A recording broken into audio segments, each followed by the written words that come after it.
अलगी को समझना इतना ज्यादा डिफिकल्ट नहीं है, क्योंकि हमारी एनसीईआरटी सबसे पहले आपको ये बताती है। आप देखें तो मैं आपको यहाँ पर एक चीज बताना चाह रही हूँ कि हमेशा हम लोग बायोलॉजी में बेसिक से एडवांस की तरफ बढ़ते हैं। जब हमें ये बात पता चल गई कि एक्वेटिक तो है, लेकिन किस टाइप के पानी में रहना पसंद करते हैं। All single cell eukaryotes are placed under kingdom protista. Fungus के क्योंकि बड़े बड़े हाइफे हैं, तो ये एल्गी को रहने की भी जगह देगा, और दूसरा ये एब्जॉर्प्शन कर करके लाएगा। क्या आपने कभी लाइकन देखा है? क्योंकि जो मेन बॉडी होती है ना ज्यादातर, वो आपकी फंगस की होती है। ऑब्वियस सी बात है, लिविंग ऑर्गेनिज्म है, रिप्रोड्यूस किए बिना कैसे रहेगा? रिप्रोड्यूस नहीं करेगा तो सर्वाइव नहीं कर सकता। कैसे? क्योंकि inner layer of cellulose, outer layer of Elgin, कोई ब्राइड नहीं है इसमें। हमारी जो एनसीईआरटी है ना, ये बेसिकली एक मिस्टीरियस बुक है। जब आपको इसे डिकोड करना है, जानना है कि इसे कैसे करना है, तो डिकोड करना पड़ेगा। डिकोड करने के लिए आपके पास में दो ऑप्शन है, या तो आप अलग अलग बुक्स पढ़ो और एनसीईआरटी को साथ में पढ़ो, समझो, या फिर दूसरा आप किसी टीचर की हेल्प लो।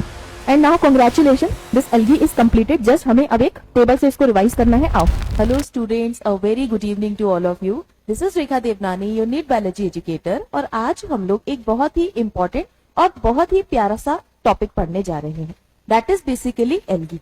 बेटा, जब हम बात करते हैं ना एल्गी की, ऑनेस्टली स्पीकिंग एल्गी को समझना इतना ज्यादा डिफिकल्ट नहीं है एज कंपेयर टू उसे रिटेन रखना या फिर मेमोराइज करना।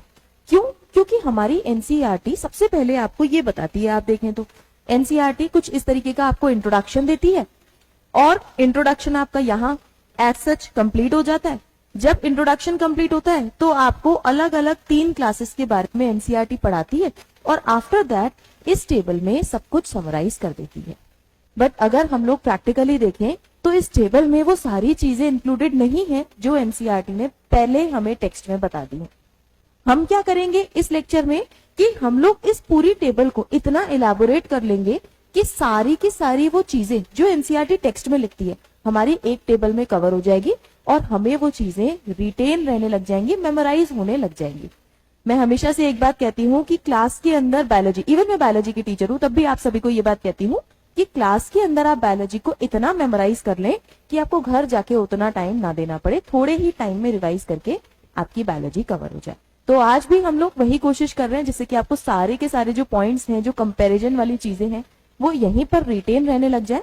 और हाँ, लास्ट में हम लोग इस सब को इस तरीके से एक टेबल में, आप देख पा रहे हैं, सब कुछ एक टेबल में हम लोग समराइज करके लेकर के भी आएंगे। बट हाँ, समराइज करने से पहले ये जरूरी है कि थोड़ा सा डिटेल में पढ़ लिया जाए, जिससे कि आपको चीजें रिटेन रहने लगे। तो देर ना करते हुए चलिए स्टार्ट करते हैं। हम लोग हमारे प्लांट किंगडम का पहला ग्रुप एल्गी। जब हम बात करते हैं हमारे प्लांट किंगडम की, या बेसिकली मैं आपको कहूं कि आप जब भी किसी भी किंगडम की बात करते हैं, इवन पूरी बायोलॉजी की बात करते हैं, हम लोग हमेशा बेसिक चीजों से एडवांस की तरफ बढ़ते हैं। फिर चाहे वो हमारे किंगडम क्यों ना हो। हमने जब बायोलॉजिकल क्लासिफिकेशन में 5 किंगडम सिस्टम ऑफ क्लासिफिकेशन पढ़ा, तो पहले सबसे प्रिमिटिव ग्रुप हम लोग मोनेरा पढ़ते हैं, और लास्ट में सबसे एडवांस ग्रुप एनिमल्स हम लोग पढ़ते हैं।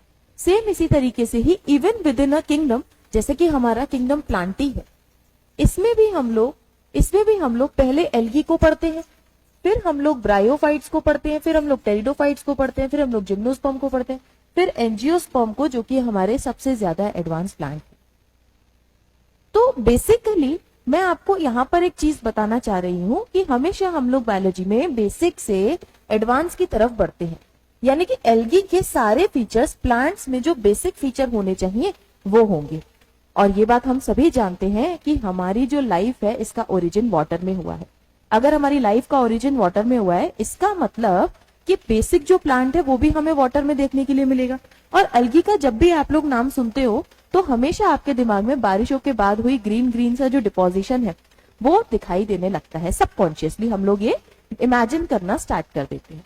तो यानी कि हमें ये बात कहीं ना कहीं बचपन से पता है कि एल्गी का जो हैबिटेट है वो वाटर है, इसमें किसी को कोई प्रॉब्लम नहीं होगी। और अगर मैं ये कह रही हूँ कि हैबिटेट इसका वाटर है, तो मैं ये कह सकती हूँ एल्गी एक्वेटिक होती है। मैं ये बात कह सकती हूँ कि एल्गी एक्वेटिक होती है, इसमें भी किसी को कोई दिक्कत नहीं होनी चाहिए। अब बात ये आती है कि एनसीईआरटी एक्वेटिक तो आपको बताती है, बट एनसीईआरटी में कुछ कुछ चीजें ऐसी मेंशन है बेटा जहां पर आप लोग करेक्ट इनकरेक्ट वाले क्वेश्चन गलत करते हैं। जैसे कि मैं ये कहूं कि all algae are aquatic, is it true और नॉट? आप कंफ्यूज हो जाओगे कि मैम एनसीईआरटी में ऑल लिखा है या नहीं।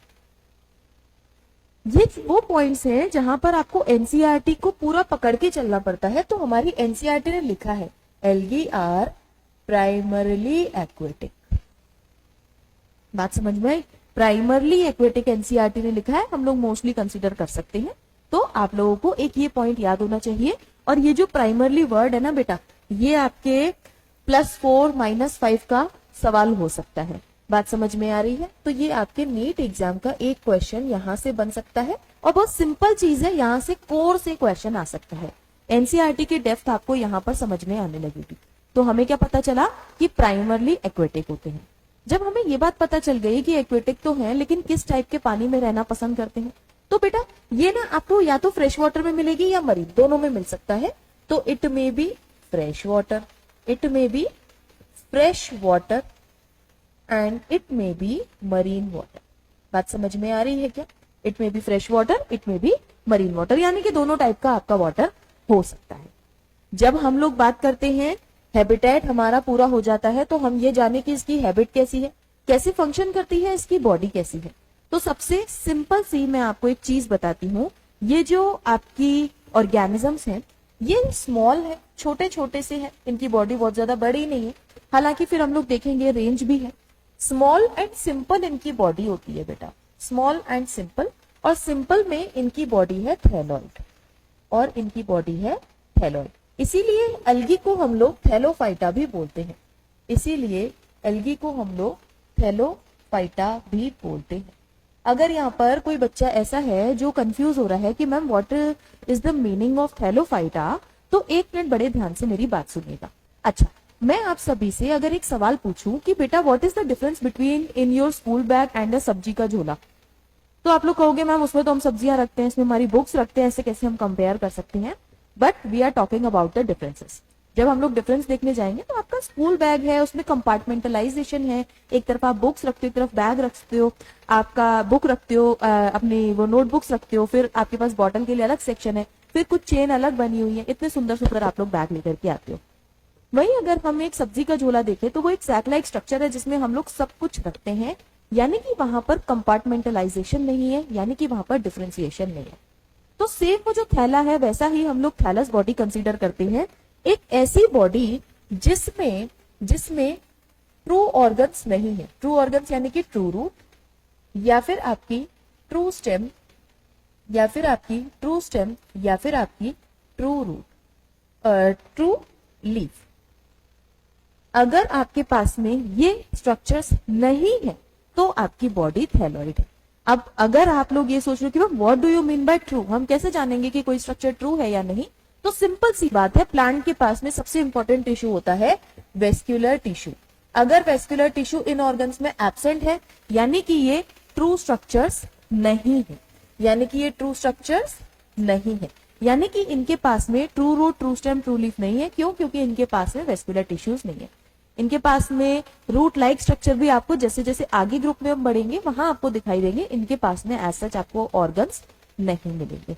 यानी कि एक बॉडी है जो कि बस सरवाइव कर रही है और पूरी की बॉडी जो है ऑर्गेनाइज नहीं है रूट स्टेम लीफ में, सारे फंक्शंस वो वही बॉडी करेगी। बात समझ में आ रही है? तो हमारे पास हम ये जान गए कि इनकी बॉडी है थैलॉइड, और जब भी थैलॉइड बॉडी का नाम आए तो आप सिंपल से अपने दिमाग में ये बात ले आना कि इनके पास में true root, true stem, true leaf absent है।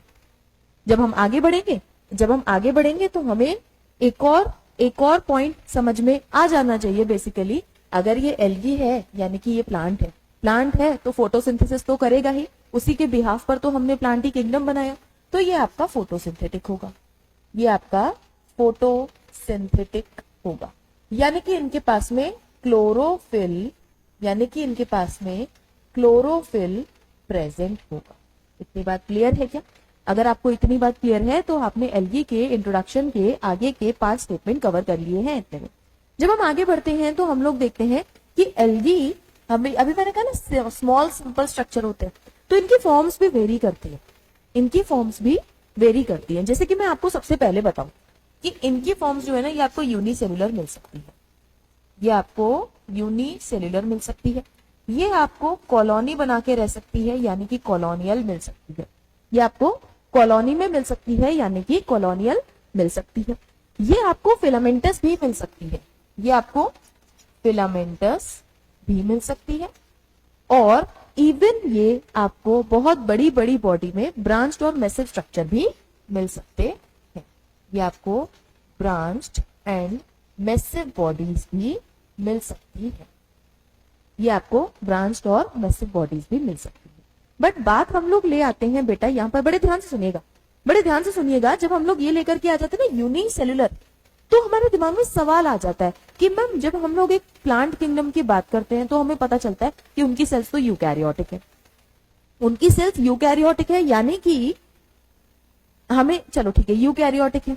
दूसरा पॉइंट हम लोग एक ये भी देखकर चलते हैं कि अगर वो प्लांट है तो मल्टी सेल्युलर बॉडी होगी, क्योंकि हम लोग बायोलॉजिकल क्लासिफिकेशन में बहुत ही इंपॉर्टेंट तरीके से हाईलाइट करके एक चीज पढ़ते हैं, that is all single cell eukaryotes are placed under kingdom Protista. दोबारा से सुनिएगा, all single cell eukaryotes are placed under kingdom Protista, यानी कि सभी के सभी सिंगल सेल यूकैरियोटिक ऑर्गेनिज्म तो प्रोटिस्टा में आने चाहिए। बट हम लोग प्लांटी में यूनिसेल्युलर ऑर्गेनिज्म कैसे पढ़ रहे हैं? तो बेटा आपकी एनसीईआरटी के हिसाब से, आपकी एनसीईआरटी के हिसाब से हम लोग दो ऐसे ऑर्गेनिज्म जिनके नाम हम लोग प्रोटिस्टा में भी पढ़कर आए, क्लोरेला एंड क्लेमाइडोमोनास, उनका किंगडम प्रोटिस्टा ही मेंशन करते हैं। बट क्योंकि इनकी पूरी लाइफ साइकिल बेचारों की एल्गी जैसी है, इसीलिए हम इसे एल्गी के एग्जाम्पल में भी पढ़ते हैं। अभी थोड़ा सा कॉन्ट्राडिक्शन है, मे भी कुछ सालों में ठीक हो जाएगा, बट आपके एग्जाम तक आपको ये बात पता होनी चाहिए कि chlorella and chlamydomonas are included in kingdom Protista. But अगर आपसे पूछा जाए ग्रीन एल्गी का एग्जाम्पल, बेसिकली यूनिसेल्युलर एल्गी का एग्जाम्पल, तो आप दोनों को लिखेंगे, एक तो क्लोरेला और दूसरा आप लिखेंगे क्लेमाइडोमोनास। बात समझ में आ रही है? किंगडम पूछा तो प्रोटिस्टा, एल्गी के एग्जाम्पल में पूछा, हाँ तो सही है, क्योंकि हम यहीं पर पढ़ते हैं, इनकी लाइफ साइकिल पूरी की पूरी हमारी एल्गी जैसी होती है। अगर आपको इतनी बात क्लियर है तो हम आगे आ जाते हैं कॉलोनियल एल्गी पर। कुछ एल्गी अकेले रहना पसंद नहीं करती हैं, ये कॉलोनी बना के रहती हैं। जैसे कि एक एग्जाम्पल वॉलवॉक्स हम लोग याद करेंगे, और इसका तो हमारी एनसीईआरटी में बेटा फोटो भी दिया हुआ है, इसका तो हमारी एनसीईआरटी में फोटो भी दिया हुआ है। ठीक है, फिर हम लोग देख लेते हैं फिलामेंटस। दो हम लोग फिलामेंटस के एग्जाम्पल देख लेते हैं, एक है स्पाइरोगायरा, एक है स्पाइरोगायरा, और दूसरा हम लोग पढ़ते हैं यूलोथ्रिक्स। दूसरा हम लोग पढ़ते हैं बेटा यूलोथ्रिक्स, यानी कि spirogyra and ulothrix are filamentous. कई बार ये फिलामेंट बहुत बड़े बड़े से स्ट्रक्चर बना लेते हैं, इवन 100-100 मीटर तक भी हो जाते हैं, और इनके एग्जाम्पल आप पढ़ते हैं केल्प्स। इनके एग्जाम्पल आप पढ़ते हैं केल्प्स। 100 मीटर तक जाते हैं, 100 मीटर तक भी इसके बॉडी जाती है। तो बेसिकली आपको ये कुछ एग्जाम्पल याद रखने हैं, हमारी एनसीईआरटी ने इंट्रोडक्शन वाले पैराग्राफ में ही ये थोड़े से एक्सप्लेन किए हुए। तो इतना हो गया हमारे फॉर्म्स। जब हम लोग आगे बढ़ते हैं बेटा, तो हमें हमारी एनसीईआरटी बताती है कि एल्गी सिर्फ ऐसे पानी में और आपको मॉइस्ट प्लेसेस पर ही नहीं, इसके अलावा आपको कई बार एसोसिएशन बना करके मिल सकती है। अब एसोसिएशन बनाएगी तो इसको अपने साथ में कोई ना कोई तो चाहिए ना। जब ये एसोसिएशन बनाएगी तो इसको अपने साथ में कोई ना कोई चाहिए। जैसे कि अगर ये एल्गी फंजाई के साथ में दोस्ती कर ले और फंजाई के साथ में रहने लगे, तो इनके हम लोग रिलेशन को बोलते हैं लाइकन। इनके रिलेशन को हम लोग बोलते हैं लाइकन। एल्गी और फंजाई दोनों एक ही टाइप की बॉडी का स्ट्रक्चर बना के रहने लगे, तो इनके रिश्ते को हम लोग बोलते हैं लाइकन। और इस लाइकन में जितना पार्ट बेटा एल्गी का होता है उसको हम लोग कहते हैं फाइकोबायोन। इसको हम लोग कहते हैं फाइकोबायोन, और जितना पार्ट फंजाई का होता है इसे हम लोग कहते हैं माइकोबायोन। अब सिंपल सी बात है कि मैम फाइकोबायोन माइकोबायोन हमने सुना तो है, लेकिन हम लोग हो जाते हैं कंफ्यूज। तो आप इतनी सी बात रखो हमेशा अपने पास नोट करके कि जहां पर भी फाइको टर्म यूज हो रहा है या फाइटो टर्म यूज हो रहा है वो हमेशा प्लांट के लिए है। तो फाइकोबायोन इज फॉर एल्गी, क्योंकि एल्गी प्लांट है। एंड जहां पर भी माइको टर्म यूज होता है वो हम लोग एल्गी के लिए यूज करते, वो हम लोग फंजाई के लिए यूज करते हैं। आपको याद है फंजाई में आप लोग बॉडी पढ़ते थे माइसीलियम, तो वहीं से आया है माइकोबायोन, यानी कि ये हमारा है फंगल पार्ट बेटा। और अगर हम लोग बात करें फाइकोबायोन की तो ये है हमारा एल्गल पार्ट। इतनी बात क्लियर है। अब ये जो रिलेशन है ना बेटा, बिल्कुल उसी तरीके से है जैसे कि टिपिकल इंडियन फैमिलीज का रिलेशन होता है एक हस्बैंड वाइफ का, जिन्हें हम लोग कपल बोलते हैं, इनको हम लोग लाइकन बोलते हैं। बहुत सिंपल तरीके से आप ये समझिए, जो माइक्रोबायोन्ट है ना, ये थोड़ा सा बड़ा होता है। हमें ये पता, माइसीलियम हाइफे बड़े बड़े होते हैं एल्गी के। तो बेसिकली इसका काम क्या है, ये रहने की जगह देता है एल्गी को, पहली चीज। दूसरी चीज, हमें ये बात पता है कि फंगस का काम एब्जॉर्प्शन का बहुत अच्छा होता है, फिर चाहे वो सैप्रोफिटिक हो, फिर चाहे वो पैरासिटिक हो, वो एब्जॉर्प्शन बहुत अच्छा करता है क्योंकि उसके बड़े बड़े से हाइफे होते हैं। और इन बड़े बड़े से हाइफे की मदद से ही ये लाइकन वाले रिलेशन में भी एब्जॉर्प्शन बेटर कर पाता है। यानी कि फंगस का काम है एब्जॉर्प्शन, और एब्जॉर्ब ये क्या करेगा, वाटर एंड मिनरल्स, और कहां लेकर के जाएगा, अपनी घरवाली यानी कि एल्गी के पार्ट के पास, यानी कि फाइकोबायोन के पास। ठीक है, माइक्रोबायोन ने क्या किया बेटा,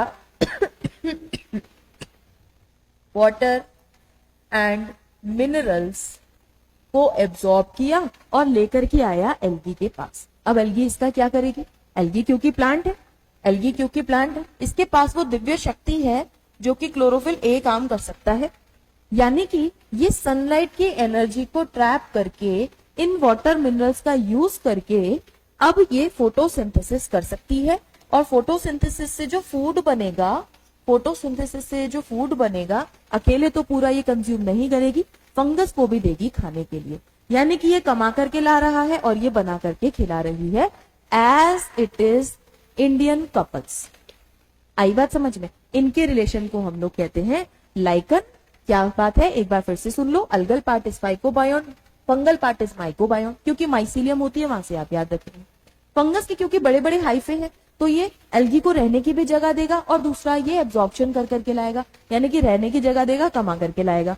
अब एल्गी इसको क्या करेगी, इसके पास में है दिव्य शक्ति ऑफ क्लोरोफिल ए, ये सनलाइट को एब्जॉर्ब करेगी, इस मिनरल्स को यूज करेगी और फूड का सिंथेसिस करेगी, और ये फूड खाने को फंगस को भी देगी।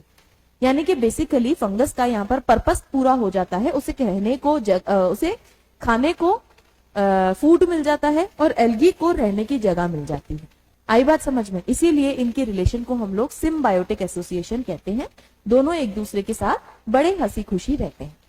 अब क्योंकि ये दोनों मिलकर कोई एक ऑर्गेनिज्म नहीं बना रहे बेटा, इसीलिए ये रीजन है कि हमारे आर.एच. विटेकर जी ने इनको किसी भी किंगडम में प्लेस नहीं किया, एक अलग से पढ़ते हैं। और जैसे जैसे हमारी अंडरस्टैंडिंग क्लासिफिकेशन सिस्टम में बनती जाएगी साइंटिस्ट की, तो फिर देखा जाएगा इनको कहाँ प्लेस करना है। बट अभी के लिए इनका कोई प्लेस नहीं है इन 5 किंगडम सिस्टम ऑफ क्लासिफिकेशन।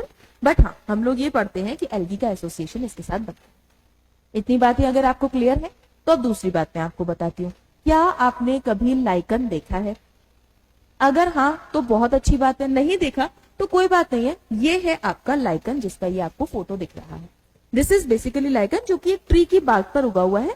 कुछ व्हाइट कलर का आपको स्ट्रक्चर दिख रहा है, क्योंकि जो मेन बॉडी होती है ना ज्यादातर, वो आपकी फंगस की होती है। थोड़ा सा वीटिश टाइप का अपीयरेंस आता है, इसके साथ में एल्गी भी रहती है बेटा।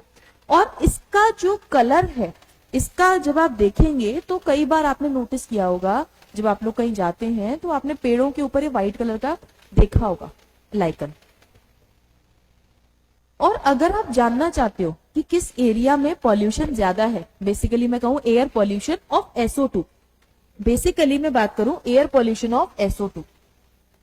अगर आप ये जानना चाहते हो कि वहां पर पॉल्यूशन ज्यादा है या कम, आप ढूंढो कि पेड़ों पर लाइकन लगा हुआ है क्या, कहीं आपको लाइकन दिख रहा है क्या। अगर लाइकन की ग्रोथ है, इसका मतलब उस एरिया में पॉल्यूशन नहीं है, उस एरिया के एयर में SO2 कम है, यानी कि पॉल्यूशन पोटेंशियल कम है। क्यों? क्योंकि ये लाइकन पॉल्यूटेड एरियाज में ग्रो कर ही नहीं पाता। They are sensitive to pollution, basically SO2 pollution. तो हम लोग ऐसा यूज करते हैं कि इन्हें हम लोग पॉल्यूशन इंडिकेटर की तरह से यूज भी करते हैं। हम लोग ढूंढेंगे कि अगर हमें कहीं आसपास लाइकन दिख रहा है, इसका मतलब अभी पॉल्यूशन बहुत ज्यादा नहीं है। लेकिन अगर लाइकन नहीं दिख रहा है तो पॉल्यूशन बहुत ज्यादा है। अब ये तो आप एज्यूम कर ही सकते हैं कि दिल्ली में आपको लाइकन देखने के लिए नहीं मिल सकता। ठीक है, चलिए हम आगे बढ़े। तो हमारे पास में एसोसिएशन एक तो बन गया फंजाई के साथ में, ठीक है, एक तो एल्गी ने बना लिया फंजाई के साथ में, एक एसोसिएशन ये हो गया। एक और एसोसिएशन है, एक और एसोसिएशन है। दूसरा एसोसिएशन ये बनता है बेटा कि आपकी ये जो एल्गी है ना, ये जो एल्गी है ना, इसे कुछ नहीं चाहिए, इसे बस रहने की जगह चाहिए बेचारी को। ये जो आपकी एल्गी है ना, इसे कुछ नहीं चाहिए, इसे बस एक रहने की जगह चाहिए और इसे वैसी जगह चाहिए जहां पर मॉइस्चर हो, क्योंकि ये मॉइस्ट प्लेसेस में ही ग्रो करेगी, ये वाटर में ही ग्रो करेगी। तो अगर इसे मॉइस्चर वाली जगह कोई भी मिलेगी ये ग्रो कर जाएगी, आप उसे रोक नहीं सकते। ठीक है, जैसे कि एक बड़ा ही प्यारा सा भालू है जिसका नाम है स्लॉथ बियर। अभी हालांकि मैं जानती हूं आपको ये प्यारा नहीं दिख रहा है, क्योंकि ये जो ग्रीन कलर का आपको दिख रहा है ना बेटा, ये था व्हाइट कलर का सुंदर सा एक बियर जिसका नाम है स्लॉथ बियर। इसके व्हाइट कलर के जो बड़े बड़े से हेयर्स हैं, इनके बीच में पानी ट्रैप हो जाता है, और ये जो मॉइस्चर है इसके अंदर एल्गी की ग्रोथ हो जाती है, तो ये ऐसा थोड़ा गंदा सा आपको दिखने लगता है। अब आपको ये बात तो यहां से समझ में आ गई कि एल्गी को रहने की जगह मिल गई है, तो एल्गी का तो पर्पस सॉल्व हो गया। लेकिन एसोसिएशन कैसे बना, जबकि भालू तो बेचारा बदसूरत हो गया। देखो बेटा, भालू को सुंदरता का कोई घमंड नहीं है, इससे नहीं है मतलब कि मैं मिरर देखूं और मैं खूबसूरत लगूं, इसे कोई भी सेल्फ कॉन्शियसनेस है ही नहीं। इसे ये चाहिए कि मैं इस दुनिया में सरवाइव कर पाऊं, और सरवाइव करने के लिए इसे कैमोफ्लेज चाहिए। कैमोफ्लेज के लिए रंग नहीं बदल सकता, इसके ऊपर जब एल्गी ग्रो हो जाती है ना, तो इसे कैमोफ्लेज में इजीली हेल्प मिल जाती है। जैसे आप देख पा रहे हो ट्री के पीछे बहुत ज्यादा विजिबल नहीं है, अगर ये व्हाइट कलर का होता तो बहुत खूबसूरत विजिबल होता, जो कि फिर एनवायरमेंटल कंडीशन से, अपने प्रेडेटर से इजीली बच नहीं पाता। तो हुआ क्या हमारे इस एसोसिएशन में, अगर इसने एल्गी ने स्लॉथ बियर की बॉडी पर उग गई है, तो एल्गी को मिल गया प्लेस ऑफ लिविंग, एक रहने की इसको जगह मिल गई, और स्लॉथ बियर को क्या मिल गया बेटा, कैमोफ्लेज। स्लॉथ बियर को क्या मिल गया, कैमोफ्लेज। तो ये दो एसोसिएशन बनाती है हमारी एल्गी, जिसको एक लाइन में एनसीईआरटी ने खत्म किया। अब आपको समझ में आ जाएगी ये पूरी इसकी बातें। जब हम लोग आगे बढ़ेंगे तो हमारे पास में बात आ जाती है एल्गी के रिप्रोडक्शन की। ऑब्वियस सी बात है, लिविंग ऑर्गेनिज्म है, रिप्रोड्यूस किए बिना कैसे रहेगा, रिप्रोड्यूस नहीं करेगा तो सर्वाइव नहीं कर सकता, है ना। तो रिप्रोडक्शन की जब हम बेटा बात करते हैं, तो यहाँ पर हमें ये बात जाननी बहुत जरूरी है कि एक एनिमल को अलग अलग टाइप से रिप्रोड्यूस, एक प्लांट को अलग अलग टाइप से रिप्रोड्यूस करना जरूरी है। क्यों? क्योंकि उसे सरवाइव करना है एनवायरमेंट में, और ये तो बेचारा सबसे लोअर प्लांट ग्रुप है, तो इसे अलग अलग टाइप से अगर ये रिप्रोड्यूस कर पाएगा तो बेटर सरवाइव हो पाएगा, और इसने वो किया भी है। जैसे कि ये रिप्रोडक्शन सबसे पहला और इजी मेथड फ्रेगमेंटेशन करता है। फ्रेगमेंटेशन बाइनरी फिजन भी करता है, ठीक है। अगर यूनिसेल्युलर है तो बाइनरी फिजन होगा, ठीक है, binary fission basically for unicellular, ठीक है। और फ्रेगमेंटेशन, बड़े बड़े फ्रेगमेंट है, बड़े बड़े सी ब्रांचेस हैं, आपके बड़े बड़े सी बॉडी है, उसके फ्रेगमेंट करके नए नए इंडिविजुअल बना दो। ये लगभग आपके फिलामेंटस फॉर्म में होता है, जैसे मैंने आपको यूलोथिक स्पायरोगायरा का एग्जाम्पल बताया, फिलामेंटस फॉर्म्स में होता है, ठीक है। तो ये रिप्रोडक्शन जो है फ्रेगमेंटेशन और बाइनरी फिजन कर सकता है, एंड ये दोनों ही टाइप है आपके वेजिटेटिव रिप्रोडक्शन, वेजिटेटिव रिप्रोडक्शन, ठीक है। जब हम इतनी बात देख लेते हैं तो हमें आगे भी जानना चाहिए दूसरा मेथड क्या हो सकता है। दूसरा मेथड हो सकता है बेटा एसेक्सुअल, एसेक्सुअल रिप्रोडक्शन। अगर ये प्लांट चाहता है कि ये एसेक्सुअली रिप्रोड्यूस करे, तो उसके लिए ये एनवायरनमेंट में कुछ स्पोर बना के छोड़ जाता है, ये स्पोर्स बना के छोड़ जाता है बेटा, जिन्हें हम लोग एसेक्सुअल स्पोर्स कहते हैं, जिन्हें हम लोग एसेक्सुअल स्पोर्स कहते हैं। अगर आप ये बात जानना चाहते हैं कि एसेक्सुअल स्पोर इनके कैसे दिखते हैं, तो देखो बेटा, इनके स्पोर्स हो सकता है कि मोटाइल हो सकता है नॉन मोटाइल। अगर इनके स्पोर्स मोटाइल है तो उन्हें हम लोग कहते हैं जू स्पोर्स, और अगर नॉन मोटाइल है तो ए प्लेनोस्पोर्स आप टर्म यूज कर सकते हो, या सिंपली कह सकते हो कि नॉन मोटाइल स्पोर्स है, ठीक है। तो एसेक्सुअल स्पोर्स आपके most of the times motile ही होते हैं, और जब ये मोटाइल स्पोर्स है इन्हें हम लोग कहते हैं जू स्पोर। तो हमारी एनसीईआरटी ने लिखा है मोस्ट कॉमनली जू स्पोर। बात क्लियर है क्या? मोस्ट कॉमनली जू स्पोर्स, यानी कि सभी में जू स्पोर नहीं मिलेंगे, कुछ में ही मिलेंगे, और किन में मिलेंगे वो हम देख लेंगे, उसकी कोई बात नहीं है, ठीक है। मोस्ट कॉमनली जू स्पोर्स होंगे।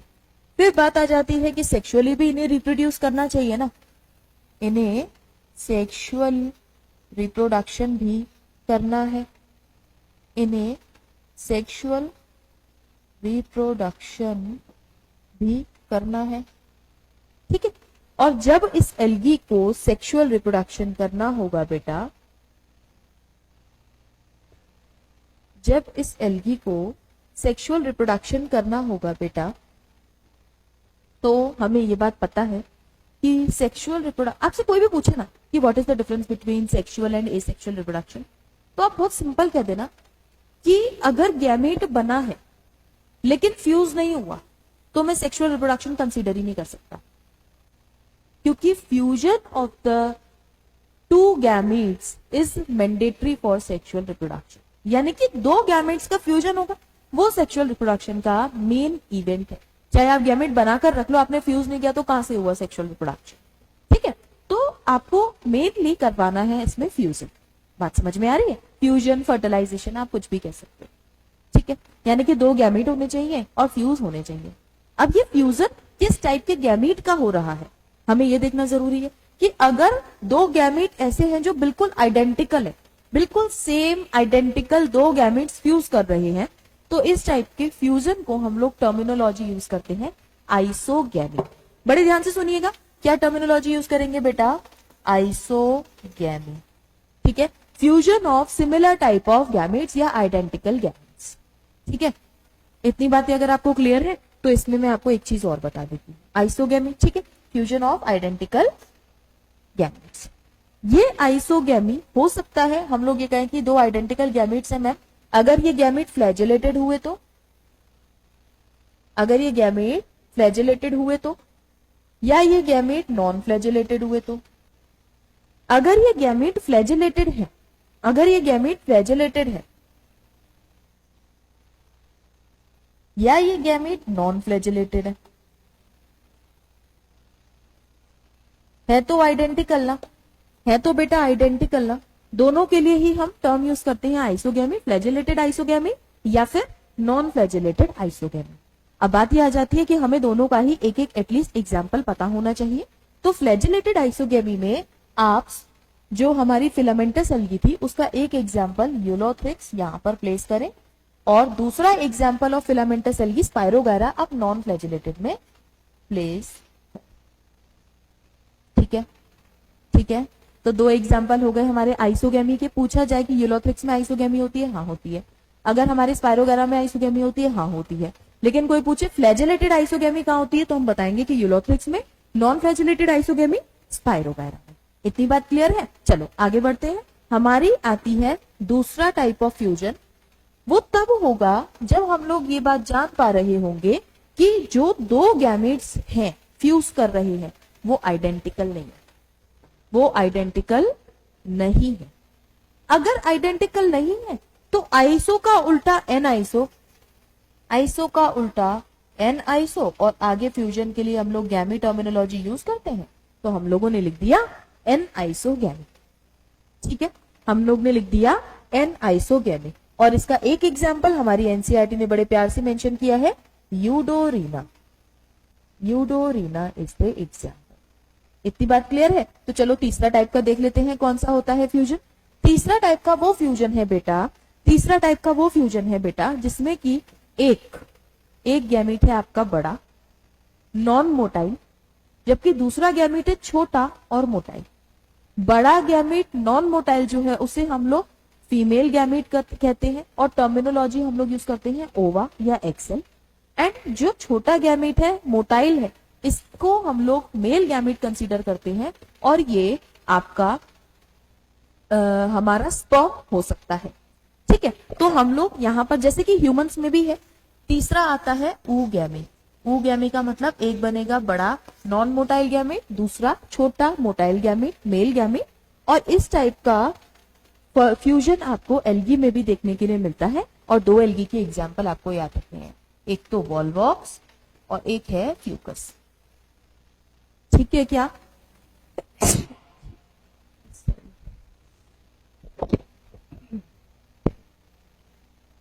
हाँ, अब हम लोग देख लेते हैं इसकी इकोनॉमिक इंपॉर्टेंसेस।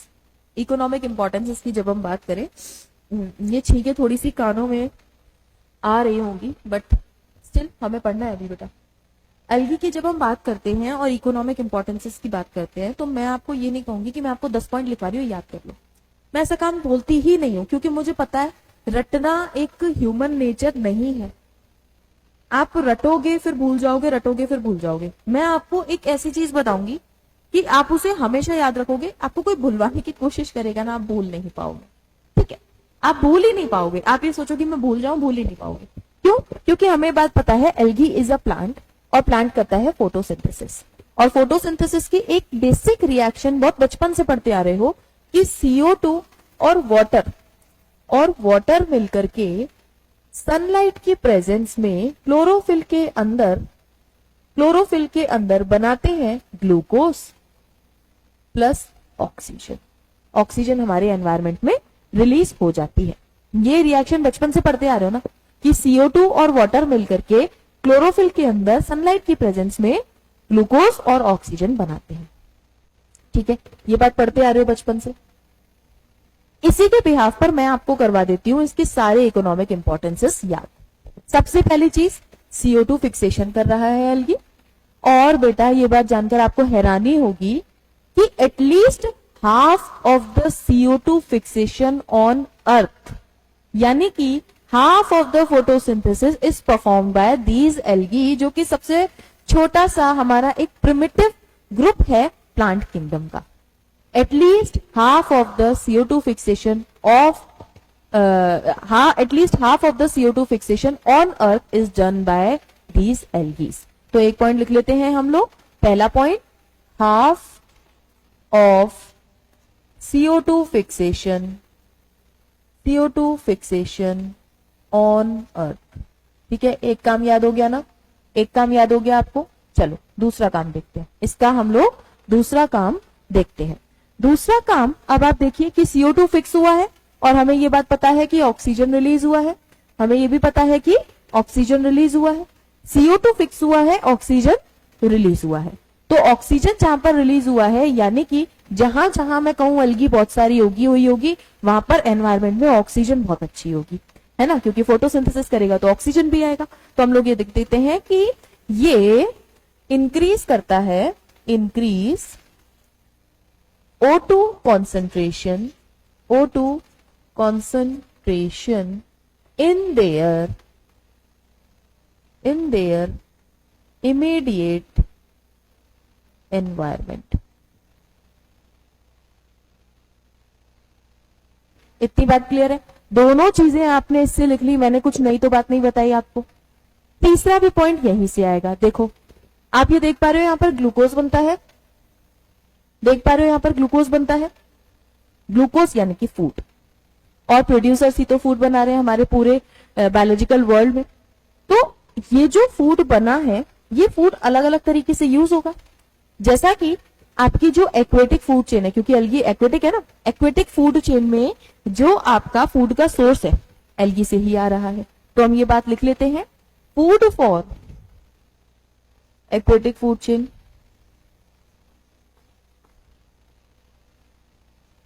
लिख लिया क्या? अगर हम लोग food for aquatic food chain लिख चुके हैं तो हमें याद आ जाना चाहिए इसका नेक्स्ट पॉइंट। नेक्स्ट पॉइंट क्या? ये भी फूड से ही आएगा। एक्वेटिक एनिमल्स के साथ साथ हम लोग भी कई सारी एल्गी को कंज्यूम कर सकते हैं, यानी कि दीज एल्गीज आर एडिबल। और लगभग हमारी एनसीईआरटी जो डेटा बता रही है, 70 स्पीशीज ऑफ मरीन एल्गी है जो कि एडिबल है। 70 species of marine algae are edible। और 70 species of marine algae अगर edible है तो क्या 70 की 70 एग्जाम्पल देख लें? चलो लिख लेते 70 की 70 एग्जाम्पल्स। देखो बेटा, आपकी क्योंकि एनसीईआरटी आपको 70 एग्जाम्पल्स नहीं बताती, मुझे भी कोई शौक नहीं है आपको नई चीज पढ़ाने का, क्योंकि हम लोग एनसीईआरटी के बताए हुए रास्ते पर चलते हैं, उसके आगे पीछे हम लोग देखते ही नहीं। हम लोग बस एनसीईआरटी के बताए हुए कॉन्सेप्ट को डिटेल में पढ़ते हैं, एग्जाम्पल्स एनसीईआरटी के रखते हैं, एनसीईआरटी सेंट्रिक पूरा रास्ता हम लोग ट्रेवल करते हैं हमारी पूरी प्रिपरेशन में, क्योंकि यही वो की पॉइंट है जो एक इंटेलिजेंट बच्चे को टॉप रैंक पर लेकर के आ सकता है। और वही हम लोग हमारी क्लासेस में फॉलो भी करते हैं। तो हमें क्या करना है, जितने एग्जाम्पल एनसीईआरटी बता रही है सिर्फ उतने चुपचाप से पढ़ लेते हैं। और एनसीईआरटी ने हमें बताए हैं स्पेशल एग्जाम्पल। स्पेशल एग्जाम्पल कौन से स्पेशल, चलो याद कर लेते हैं। स्पेशल की शॉर्ट फॉर्म से एसपीएल करके लिखते हो ना व्हाट्सएप की लैंग्वेज में स्पेशल, तो एसपीएल हमें 3 एग्जाम्पल याद रखनी है। S stands for sargassum, sargassum, sargassum को कोई भी सरगैज़म नहीं बोलेगा, it is sargassum. P stands for porphyra, P stands for porphyra and L stands for laminaria, L stands for laminaria. इतनी बात क्लियर है क्या? Sargassum, porphyra, laminaria are among the 70 species of edible marine algae. NCERT की ये line है, ठीक है। चलो कोई बात नहीं है, आगे बढ़ जाते हैं। एक और पॉइंट हम लोग पढ़ लेते हैं, आगे बढ़ के एक और पॉइंट हम लोग पढ़ लेते हैं। यहां पर थोड़ा सा हमें जगह का इश्यू आ रहा है, तो एक काम करते हैं, इसको छोटा करने की कोशिश करें क्या? छोड़ो, हम एक काम करते हैं, हम लोग पेज ही ऐड कर लेते हैं और यहाँ पर हम लोग नेक्स्ट पॉइंट हमारा ऐड कर लेते हैं, ठीक है। नेक्स्ट पॉइंट हमारा हम लोग यहाँ पर ऐड कर लेते हैं। जो हमने फूड का पॉइंट लिखा ना बेटा, फूड में ही प्रोटीन का सोर्स भी है हमारी एक एल्गी, प्रोटीन का सोर्स है हमारी एक एल्गी जिसका नाम है क्लोरेला। अभी अभी पढ़कर आए ना, chlorella is a source of, अच्छा अभी भी पढ़ दिया कि क्लोरेला इज यूनिसेल्युलर, तो हम लोग लिख लेते हैं source of single cell protein, single cell protein. Chlorella is a source of single cell protein. Proteinaceous होती है बेटा ये, और अगर मैं आपको बताने जाऊं तो ये बात जानकर आपको हैरानी नहीं होनी चाहिए। अच्छा मुझे एक बात बताइए कि जब आप कहीं ट्रेवल करने जाते हैं तो अपने साथ में कुछ ना कुछ तो स्नैक्स हम लोग रख करके जाते हैं। कोई भी अपना फेवरेट स्नैक हो सकता है, हम लोग सैंडविचेस रख करके लेकर के जाते हैं। टिपिकल इंडियन फैमिली से हैं तो हमें पूरी सब्जी लेकर के जाना बड़ा पसंद होता है ना। तो हमारा जो ट्रेवल है हम लोग उसमें कहीं ना कहीं अपने साथ में कुछ फूड पार्सल लेकर के जाते हैं कि उस जगह पर अगर हमें फूड नहीं मिला तो एटलीस्ट हमारा हंगर है वो हम लोग कंट्रोल कर लेंगे, है ना। तो इसी तरीके से अगर एक पर्सन जो कि स्पेस में ट्रेवल कर रहा है, यानी कि स्पेस ट्रेवलर्स, वो स्पेस में जा रहे हैं भाई, वहां पर तो कोई कैंटीन नहीं बनी है, इन्हें अपना फूड मटेरियल लेकर के जाना पड़ेगा, लेकर के जाना पड़ेगा। अगर ये घर से अपने आलू गोभी की सब्जी और पूरी बनवा करके ले आए तो फर्स्ट चैलेंज ये आएगा कि कितना लेकर के आए, हमें कितने दिन स्पेस में रहना पड़े, हमें नहीं पता। दूसरी चीज, क्योंकि हमें स्पेसशिप में वेट कम लेकर के जाना होता है, हम लोग इतना बड़ा फूड पार्सल लेकर के नहीं जाएंगे। तो बात ये आ जाती है कि आप कुछ ऐसा लेकर के जाओ जिससे आप सरवाइव कर पाओ।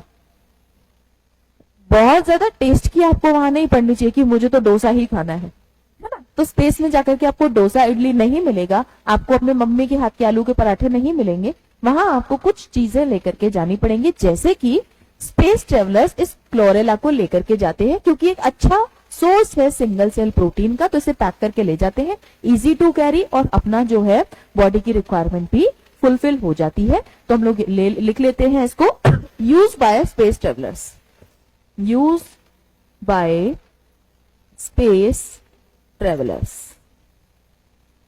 ठीक है। तो स्पेस ट्रेवलर्स इस सिंगल सेल प्रोटीन के सोर्स में क्लोरेला को लेकर के जाते हैं। इतनी बातें क्लियर है क्या? तो बस ये 5 पॉइंट आपको याद रखने हैं, इनकी इंपॉर्टेंस में। इसके अलावा ना मेन ये आपके 4-5 पॉइंट हो जाते हैं। इसके अलावा ये हमें ना कुछ कुछ केमिकल्स भी, या हम लोग ये कहें कि कुछ कुछ चीजें भी प्रोवाइड करती है एल्गी। करती तो नहीं है, हम बेचारों से ऑब्टेन कर लेते हैं। जैसे कि एक बहुत ही अच्छी चीज हाइड्रोकोलाइड्स, हाइड्रोकोलाइड्स में भी आपने सुना हुआ हो, नहीं सुना कोई दिक्कत नहीं है, मैं आप सभी के पास हूं आपको ये सारी चीजें बताने के लिए। तो जो हाइड्रोकोलॉइड है ना बेटा, हाइड्रोकोलाइड सबसे पहली बात होता क्या है, ये कुछ बेटा ऐसा सब्सटेंस होता है, बिल्कुल जेली लाइक कुछ सब्सटेंस होता है जिसकी वाटर होल्डिंग कैपेसिटी बहुत अच्छी होती है। इसकी वाटर होल्डिंग कैपेसिटी बहुत अच्छी होती है, ठीक है। और ये बेसिकली हम लोग अलग अलग चीजों में यूज करते हैं, जैसे कि हमें अगर किसी चीज की शेल्फ लाइफ बढ़ानी हो, कहीं पे एक मीडियम प्रोवाइड करना हो, कहीं पे स्मूथ टेक्सचर चाहिए हो, वहां हम इन हाइड्रोकोलाइड्स को यूज करते हैं। ये हाइड्रोकोलाइड आपके अलग अलग हो सकते हैं, ये हाइड्रोकोलाइड आपके अलग अलग हो सकते हैं बेटा। जैसे कि एक हो सकता है एल्जिन, एक हो सकता है एल्जिन, ठीक है। ये आपको ब्राउन एल्गी से मिलता है, ठीक है। ये आपको ब्राउन एल्गी से मिलता है। दूसरा हो सकता है काराजीन, दूसरा हो सकता है काराजीन, ये आपको रेड एल्गी से मिलता है, ये आपको रेड एल्गी से मिलता है। एक और हम लोग पढ़ते हैं अगार, एक और हम लोग पढ़ते हैं अगार, जो कि हमें बेसिकली रेड एल्गी से मिलता है, और इस रेड एल्गी का नाम है, रेड एल्गी से मिलता है, और रेड एल्गी भी कौन सी वाली, दो, इनका नाम है, एक का नाम ग्रेसिलेरिया और दूसरे का नाम है जेलिडियम। जेलिडियम से जेली याद आ जाती है मुझे तो, ठीक है, ग्रेसिलेरिया और जेलिडियम, ये दोनों जो हमें अगार नाम का एक प्रोडक्ट देते हैं बेटा, इस प्रोडक्ट को हम लोग डिफरेंट डिफरेंट चीजें बनाने में यूज करते हैं। जैसे कि मैंने आपको बताया इसकी प्रॉपर्टी है, वाटर होल्डिंग कैपेसिटी इसकी अच्छी है, तो इसे हम लोग ना अलग अलग तरीके से यूज करते हैं। जैसे कि अगर आप आइसक्रीम बना रहे हो, जो कॉमर्शियल लेवल पर आइसक्रीम्स बनती है वो काफी स्मूथ होती है, देखा, तो वो जो स्मूथ टेक्सचर ऑफ आइसक्रीम है वो अगार की प्रेजेंस की वजह से आता है, तो आइसक्रीम्स बनाने में यूज होगा। दूसरी चीज, वो जो जेली वाली चीजें खाते हो ना आप, जेलीज बनाने में यूज होगा। तीसरी चीज बेटा,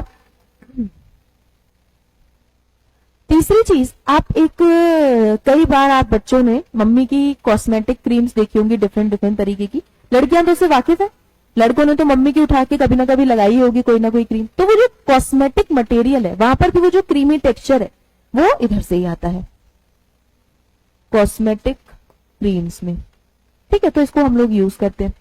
इसके अलावा एक्ने ट्रीटमेंट, एक्ने जो कील मुहासे हो जाते हैं, एक्ने ट्रीटमेंट में जो शीट मास्क आते हैं वो भी कहीं ना कहीं हमारे हाइड्रोकोलाइड्स के ही बने हुए होते हैं, तो वहां भी इसका यूज होता है। इसके अलावा अगर हम लोग बात करें हमारे बायोलॉजिकल स्टडीज में, तो एक प्रोसेस होती है बेटा जेल इलेक्ट्रोफोरेसिस की, जेल इलेक्ट्रोफोरेसिस। अगर आप लोग ये सोच रहे हो कि मैम ये नई कौन सी प्रोसेस आ गई है जेल इलेक्ट्रोफोरेसिस, तो आपको घबराने की जरूरत बिल्कुल भी नहीं है, क्योंकि इस चीज को हम लोग क्लास 12th में बहुत डिटेल में पढ़ते हैं, और बहुत ही सुंदर सी प्रोसेस है, बड़ी प्यारी सी प्रोसेस है, वहां पर हम लोग पढ़ते हैं। अभी के लिए मैं आपको इतना बता देती हूँ, जेल इलेक्ट्रोफोरेसिस में हमें ना बेसिकली कोई स्पेस चाहिए होता है जहां पर हम डीएनए को रख पाए, है ना, तो उसमें मीडियम बनाने के लिए हम इस जेल को यूज करते हैं, अगार को, as a gel in the process of gel electrophoresis. अभी के लिए इतना याद रखें, प्रोसेस में आपको 12th क्लास में बहुत डिटेल में पढ़ा दूंगी, ठीक है। तो ये हो गए हमारे कुछ जगह जहां पर हम इन्हें यूज करते हैं, जहां पर हम इन्हें यूज करते हैं। अगर इतनी बातें आपको क्लियर हैं, तो अब हमें ये बात जानकर खुशी होगी कि हमारे एनसीईआरटी के इंट्रोडक्शन वाले टॉपिक्स हम लोगों ने पढ़ लिए हैं। एक बार से रिवाइज कर लेंगे फटाफट से एक सांस के अंदर कि हमने एल्गी में क्या क्या पढ़ा। हमने एल्गी में पढ़ा हैबिटेट, वाटर है, प्राइमरली एक्वेटिक जो कि फ्रेश वाटर या मरीन हो सकता था। दूसरा हमने पढ़ा स्मॉल सिंपल बॉडी, थैलॉइड है, फोटोसिंथेटिक है यानी कि क्लोरोप्लास्ट प्रेजेंट है, क्लोरोफिल प्रेजेंट है। फॉर्म्स इनकी यूनिसेलुलर, कॉलोनियल, फिलामेंटस या फिर मैसिव प्लांट बॉडीज हो सकती हैं। हमने अलग अलग एग्जांपल्स देखे, और फिर हमने देखा कि एसोसिएशन ये बना सकती है जैसे कि लाइकन या फिर स्लॉथ बियर के साथ में। दूसरा हमने नई चीज जो देखी वो हमने देखा रिप्रोडक्शन इनका वेजिटेटिव फ्रेगमेंटेशन से होगा, बाइनरी फिजन भी हो सकता है, asexual reproduction zoospore most commonly, और सेक्सुअल में आइसो एनाइसो ऊगैमी हमने देखी। और अब हम लोगों ने देख लिया economic importances, CO2 fixation, oxygen release, food for aquatic food chain and edible जैसे कि सर्गेजम, पोरफायरा लैमिनेरिया, और chlorella source of unicellular algae. Unicellular आपका single cell protein, basically hydrocolloids देखे, एल्जिन, काराजिन, अगार और इसके यूजेस। और हमारी एनसीईआरटी का इंट्रोडक्शन वाला पैराग्राफ यूं चुटकियों में खत्म हो गया। बिल्कुल हम लोगों ने पॉइंटर्स के फॉर्म में इसको ब्रेक कर लिया। अब इसको रीड करेंगे ना, आपको लगेगा ओह एनसीईआरटी ने ये बताया था हमें, क्योंकि जब आप इसको पहली बार पढ़ते हो बेटा चीजें रिटेन नहीं रहती। मैं बात जानती हूँ क्योंकि मैं भी टीचर होने से पहले स्टूडेंट थी, तो आप लोगों को वही चीजें बताती हूँ जो प्रॉब्लम एक बच्चे को हो सकती है और उसे सॉल्व कैसे किया जा सकता है। मैंने अपने स्कूल टाइम में सॉल्व किया और आज आप लोगों को करवा रही हूँ। तो बेसिकली देखिए हम लोग स्टार्ट कर लेते हैं एल्गी को। अपने पास में एनसीईआरटी होना जरूरी है बेटा। एनसीईआरटी नहीं है, ऑनलाइन भी देख रहे हो लेक्चर को, तो एनसीईआरटी अपने साथ में रखो और इस चीज को रीड करो। देखो, एल्गी आर क्लोरोफिल बियरिंग यानी कि फोटोसिंथेटिक हो गया ना, simple thalloid, autotrophic and largely aquatic both fresh water and marine organisms. देखो सारी बातें वही आ गई ना जो हमने अभी पढ़ी। फिर they occur in a variety of other habitat, जैसे कि मॉइस्ट स्टोन, सॉइल, वुड, मैंने आपको बताया मॉइस्ट प्लेसेस पर भी मिलेगा। Some of them also occur in association with fungi, जैसे कि लाइकन, एंड एनिमल्स, जैसे कि ऑन स्लॉथ बियर। ऑन लिखा है, ठीक है, बॉडी पर उग जाता है। आगे हम देखें तो द फॉर्म और size of algae is a highly variable ranging from colonial forms like Volvox, filamentous form like Eulothic spirogyra, and few marine such as kelps form massive plant bodies, और इसकी जो हाइट है वो 100 metre तक जाती है बेटा, ठीक है, 100 मीटर तक इनकी हाइट जाती है। तो इतना हमने पढ़ लिया। आगे देखें तो नेक्स्ट पैराग्राफ में बताती है algae reproduce by vegetative, asexual and sexual method, ठीक है, तीनों मेथड हो गए। हम लोग देखिए वेजिटेटिव से करेगी fragmentation, each fragment develop into new body, ठीक है, new thallus. Asexual reproduction by different type of spore, different type का मतलब यहाँ पर यह है कि ये मोटाइल भी हो सकते हैं और नॉन मोटाइल भी हो सकते हैं। तो जब एनसीईआरटी पढ़ते हो तो वो पॉइंट जो आपको समझ में आ रहे थे वहीं पर लिख लिया करो। यहाँ लिख लो मोटाइल और यहाँ पर लिख लो non motile. Most of the times motile होते हैं, यानी कि मोस्ट कॉमन है जूस्पोर यानी कि मोटाइल स्पोर। यहाँ पर ब्रैकेट में लिख लीजिएगा मोटाइल स्पोर, ठीक है, तो आपको दिक्कत नहीं होगी जब भी आप दोबारा से पढ़ेंगे। दे आर फ्लैजेलेटेड, ठीक है, motile, and germination give rise to a new plant. Obvious सी बात है, स्पोर जर्मिनेट करके न्यू प्लांट बॉडी बना देगा। जब हम लोग बात करते हैं सेक्सुअल रिप्रोडक्शन की तो ये होगा दो गैमेट के फ्यूजन से, और ये गैमेट हो सकते हैं फ्लैजेलेटेड और सिमिलर साइज में। तो एग्जांपल हम लिखेंगे ulothrix, non flagellated and but size similar ही है, तो एग्जांपल हम याद रखेंगे spirogyra, and such reproduction is called isogamous. बस इन्होंने जो लिखा है ना उसी को हम लोगों ने थोड़ा सा सॉल्व करके लिख लिया। आगे हम लोग पढ़े तो fusion of two gamete dissimilar in size as species of eudorina and isogamous. Fusion between one large non motile female gamete and a smaller motile male gamete is termed as oogamous। Example हमने volvox और fucus देख लिए। इतनी बात में किसी को कोई प्रॉब्लम हो नहीं होनी चाहिए। इन पूरी लिस्ट को यहीं पर लिख करके रख लें, जैसे कि मैंने ड्रॉ आपको पहले भी लिखवा दिया, जिससे कि आपको चीजें बेटर तरीके से याद होंगी। आप लोगों ने एक बात नोटिस की है, आपकी एनसीईआरटी में लिखा हुआ रहता है टेक्स्ट, साइड में थोड़ा सा स्पेस है, वो स्पेस एनसीईआरटी ने इसलिए दिया है ताकि आप इन चीजों को इजी तरीके से अपने पॉइंटर्स के फॉर्म में लिख पाए। तो आगे बढ़ते हैं। ये paragraph, algae are useful to man in variety of ways. अलग अलग तरीके से आप यूज कर सकते हो। At least half of the total CO carbon dioxide fixation on earth, पहला पॉइंट हो गया, लिख लीजिए, ठीक है। Being photosynthetic they increase the level of dissolve oxygen in their immediate environment, ये हो गया आपका second point. They are paramount importance as primary producer of energy rich compound which form the basis of food cycle in aquatic animals, ये लिख लेंगे आप तीसरा point. Many species of Porphyra laminaria sargassum among the 70 species of marine algae are used as food, ये हम लोग लिख लेंगे चौथा पॉइंट, ठीक है। Certain marine brown and red algae produce large amount of hydrocolloid, ये हो गया हमारा फिफ्थ पॉइंट, हाइड्रोकोलाइड वाला, ठीक है। जैसे कि एल्जिन जो कि हमें मिला ब्राउन एल्गी से, काराजिन हमें मिला रेड एल्गी से, which are used commercially. Agar is one of the commercial product obtain from gracilaria gelidium, जो कि रेड एल्गी है। यहाँ पर ब्रैकेट में लिख लीजिएगा रेड एल्गी बेटा, यहाँ पर ब्रैकेट में लिख लीजिएगा red algae, and use to grow microbes in the preparation of ice cream jellies, ठीक है। Use to grow microbes, microbes की ग्रोथ में भी यूज किया जाता है। हाँ, ये पॉइंट में थोड़ा सा एक्सप्लेन कर देती हूँ बेटा। क्या होता है कि कई बार जब आप माइक्रोब्स को ग्रो करते हो ना लेबोरेटरी में, तो वहां पर आपको एक मीडियम की रिक्वायरमेंट होती है, हवा में तो ग्रो नहीं करेगा ना, तो मीडियम जो है वो हम लोग इस जेल से बना लेते हैं। तो nutritive media for microbe growth भी हम लोग इसे यूज करते हैं, ठीक है। तो ये हो गया। इसके अलावा unicellular chlorella is a unicellular अगर rich in protein and used as food supplement even by space traveller. एक और ये पॉइंट जो मैंने आपको लिखवाया, the algae are divided into 3 main classes, chlorophyceae, phaeophyceae, rhodophyceae. आपने जितना अभी तक पढ़ा वो सब इंट्रोडक्शन था। अब ये बेसिक चीजों के साथ में आपको बता रहे हैं कि एल्गी को आप 3 अलग अलग क्लासेस में पढ़ते हैं। पहला है क्लोरोफाइसी, दूसरा है थियोफाइसी, तीसरा है रोडोफाइसी। क्लोरोफाइसी को हम लोग बेटा बड़े प्यार से बोलते हैं ग्रीन एल्गी, हम लोग थियोफाइसी को बड़े प्यार से बोलते हैं ब्राउन एल्गी, और रोडोफाइसी को हम लोग कहते हैं रेड एल्गी। अब आप ये कहेंगे मैम ऐसा इन्हें क्यों कहा? ऑब्वियसली बात है, जो कलर ये दिखता है, इनका अपीयरेंस होता है, उसी के बिहाफ पर हमने इन्हें कैटेगराइज किया हुआ है। अब कलर जो है एल्गी का दिख रहा है सिर्फ मैम एक्सटर्नल कलर के बेसिस पर कैसे किया? क्यों? क्योंकि इनका जो इंटरनल पिगमेंट है उसकी डोमिनेंस के हिसाब से इनका आता है कलर। जैसे कि अगर मैं आप कहूं कि मेरे पास में 3 एल्गी हैं, क्लोरोफाइसी, फियोफाइसी, रोडोफाइसी। क्लोरोफाइसी का मतलब हुआ ये ग्रीन एल्गी है, यानी कि इसके पास में फोटोसिंथेटिक पिगमेंट वो ज्यादा है जो ग्रीन कलर का अपीयरेंस देते हैं, और बेसिकली इनके पास में होता है एक क्लोरोफिल ए और बी, ठीक है। और इसकी वजह से ये आपको दिखते हैं ग्रासी ग्रीन, ये आपको दिखते हैं ग्रास ग्रीन कलर के, जैसी घास होती है ना उस कलर के आपको ये एल्गी दिखाई देंगे, ठीक है। हमारी एनसीईआरटी ने बताया है। दूसरा मैंने आपको ही बताया कि फियोफाइसी है, फियोफाइसी के लिए एक ब्राउन कलर बना लें क्या? बना लें क्या? बना तो लेते हैं, बट ये बोर्ड पर शायद हमें दिखे ना बेटा, तो एक काम करते हैं, ब्राउन हमने बना तो लिया है बट हम ब्राउन से लिखते नहीं है बेटा, क्योंकि आपको ये विजिबल आई थॉट नहीं है ना। हम लोग व्हाइट से ही लिख लेते, कोई बात नहीं। इसका मतलब है ब्राउन एल्गी, ब्राउन एल्गी।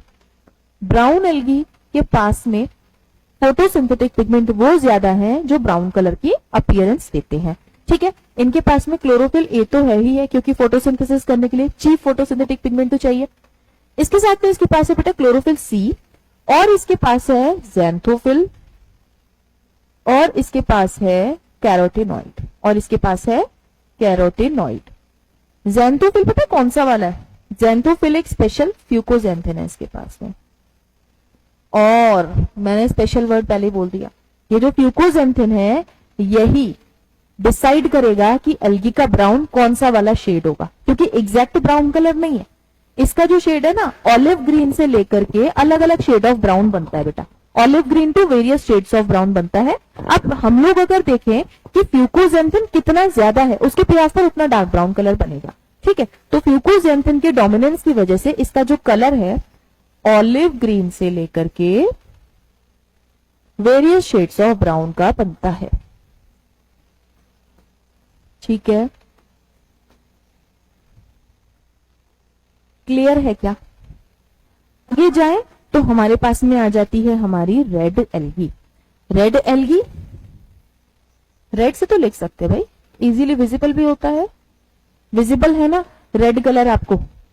हाँ हाँ विजिबल है, बहुत अच्छा सा दिख रहा है। रेड एल्गी, रेड एल्गी हम इसे क्यों कहते हैं? क्योंकि रेड कलर की दिखती है। क्यों दिखती है रेड कलर की? क्योंकि इसके पास में क्लोरोफिल ए है, सबके पास है वो, इसके पास क्लोरोफिल डी है, ठीक है। इसके पास में एक इंपॉर्टेंट चीज है आर फाइको इरिथ्रिन, और ये जो आर फाइको इरिथ्रिन है ना बेटा, यही रिस्पॉन्सिबल है इसको रेड कलर प्रोवाइड करने के लिए, यही रिस्पॉन्सिबल है इसको रेड कलर प्रोवाइड करने के लिए।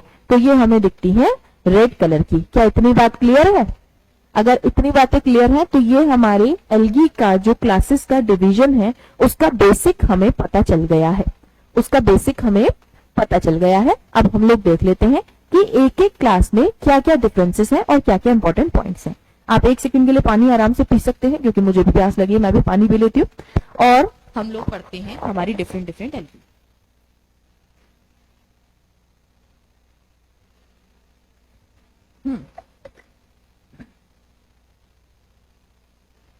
सबसे पहले स्टार्ट करते हैं बेटा क्लोरोफाइसी से, ठीक है।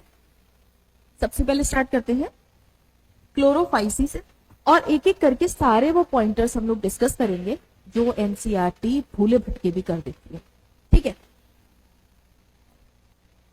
देख पिगमेंट अभी अभी बता कर आई होंगे तो आप ही बता सकते।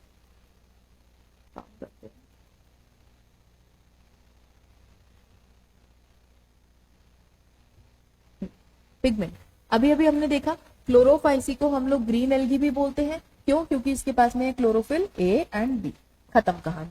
हैबिटेट की बात करते हैं, चलो हैबिटेट की बात करते हैं। हैबिटेट का मतलब अच्छा ग्रासी ग्रीन होते हैं, एक बार फिर से लिख लो, है ना, ग्रास ग्रीन एनसीईआरटी ने लिखा है, बिल्कुल घास जैसा, ठीक है, ग्रास ग्रीन कलर का होगा, ठीक है। फिर अगर हम लोग इनके हैबिटेट की बात करें तो थोड़ी देर पहले हम लोग देख कर किया है कि सारे के सारे एल्गी वाटर में रहते हैं, यानी कि एक्वेटिक है।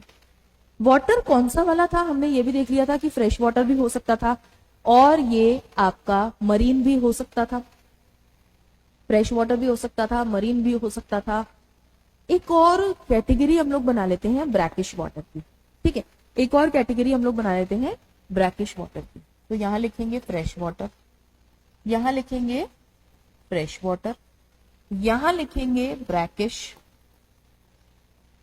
और यहां लिखेंगे मरीन, ठीक है, fresh water, brackish and marine, ठीक है बेटा। फ्रेश वाटर की मैं बात करूं तो ये सिंपल सबसे पहला वाला है ना, क्लोरोफाइसी, फिर फियोफाइसी पे हम बढ़ेंगे और रोडोफाइसी थोड़ा एडवांस हो जाएगा। तो क्लोरोफाइसी बेचारा सिंपल सा है, ये सबसे ज्यादा आपको फ्रेश वाटर में ही मिलता है, ठीक है, ये आपको सबसे ज्यादा फ्रेश वाटर में ही मिलता है। और ये तीनों तो ठीक है, ये जो है ना ये खेल कर सकता है आपके एग्जाम, अगर आप ये भूल गए तो गड़बड़ हो जाएगी। तो मोस्टली फ्रेश वाटर है ग्रीन एल्गी, ये बात याद रखिएगा, गांठ बांध लीजिएगा, बिल्कुल दिमाग में कील ठोक लीजिएगा इसके लिए, ठीक है। दूसरा आता है ब्रैकिश वाटर। ब्रैकिश का मतलब ये है, अगर किसी को नहीं पता है तो फ्रेश वाटर से थोड़ा सा ज्यादा है सॉल्ट का कॉन्सेंट्रेशन और मरीन से थोड़ा सा कम है सॉल्ट का कॉन्सेंट्रेशन, मतलब इन दोनों के बीच का कुछ कॉन्सेंट्रेशन है इसमें सॉल्ट का, इसको हम लोग ब्रैकिश वाटर कहते हैं। इसमें भी आपको कुछ ग्रीन एल्गी मिलेंगी और मरीन में भी मिलती है, ठीक है, ठीक है। तो आगे बढ़े तो आ जाती हैं इसकी फॉर्म्स, अलग अलग फॉर्म्स आपको एल्गी की मिलेंगी। हम लोग पहले पढ़ करके है ना फॉर्म्स, अब आप मुझे बताइए हमने क्या यूनिसेलुलर फॉर्म पढ़ी, हाँ मिलेगी इसके अंदर, ठीक है, हाँ मिलेगी इसके अंदर। दो एग्जाम्पल क्या पढ़े थे, हमने पढ़ा था एक क्लेमाइडोमोनास, ठीक है, जितनी बार हम लोग लिखते हैं, जितनी बार हम लोग बोलते हैं हमें वो चीजें रिटेन रहती हैं। दूसरा हमने देखा क्लोरेला, ठीक है, ये दोनों बातें हो गई क्या, एक हमने देखा क्लेमाइडोमोनास, दूसरा हमने देखा क्लोरेला। जब हम लोग अलग बात देखते हैं तो यूनिसेलुलर के बाद में हमें मिलेगी दूसरी फॉर्म कॉलोनियल, और आप कहेंगे मैम इसका एग्जाम्पल जो आपने बताया था क्या वो ग्रीन का ही है, यस बिल्कुल वो ग्रीन का ही है, वॉलवॉक्स, यानी कि वो ग्रीन एल्गी ही थी हमारी। तीसरा हमने पढ़ा फिलामेंटस फॉर्म, तीसरा हमने क्या पढ़ा था, फिलामेंटस फॉर्म।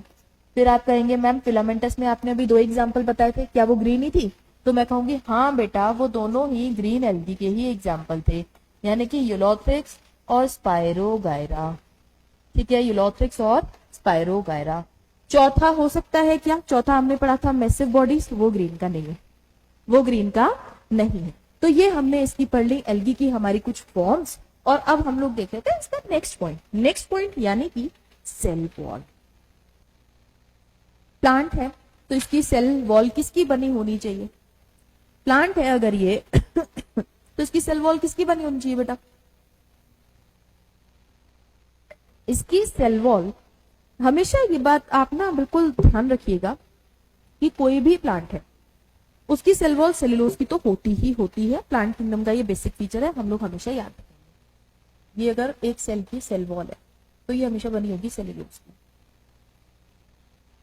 ठीक है, इतनी बात तो हमेशा याद रखिएगा, ठीक है।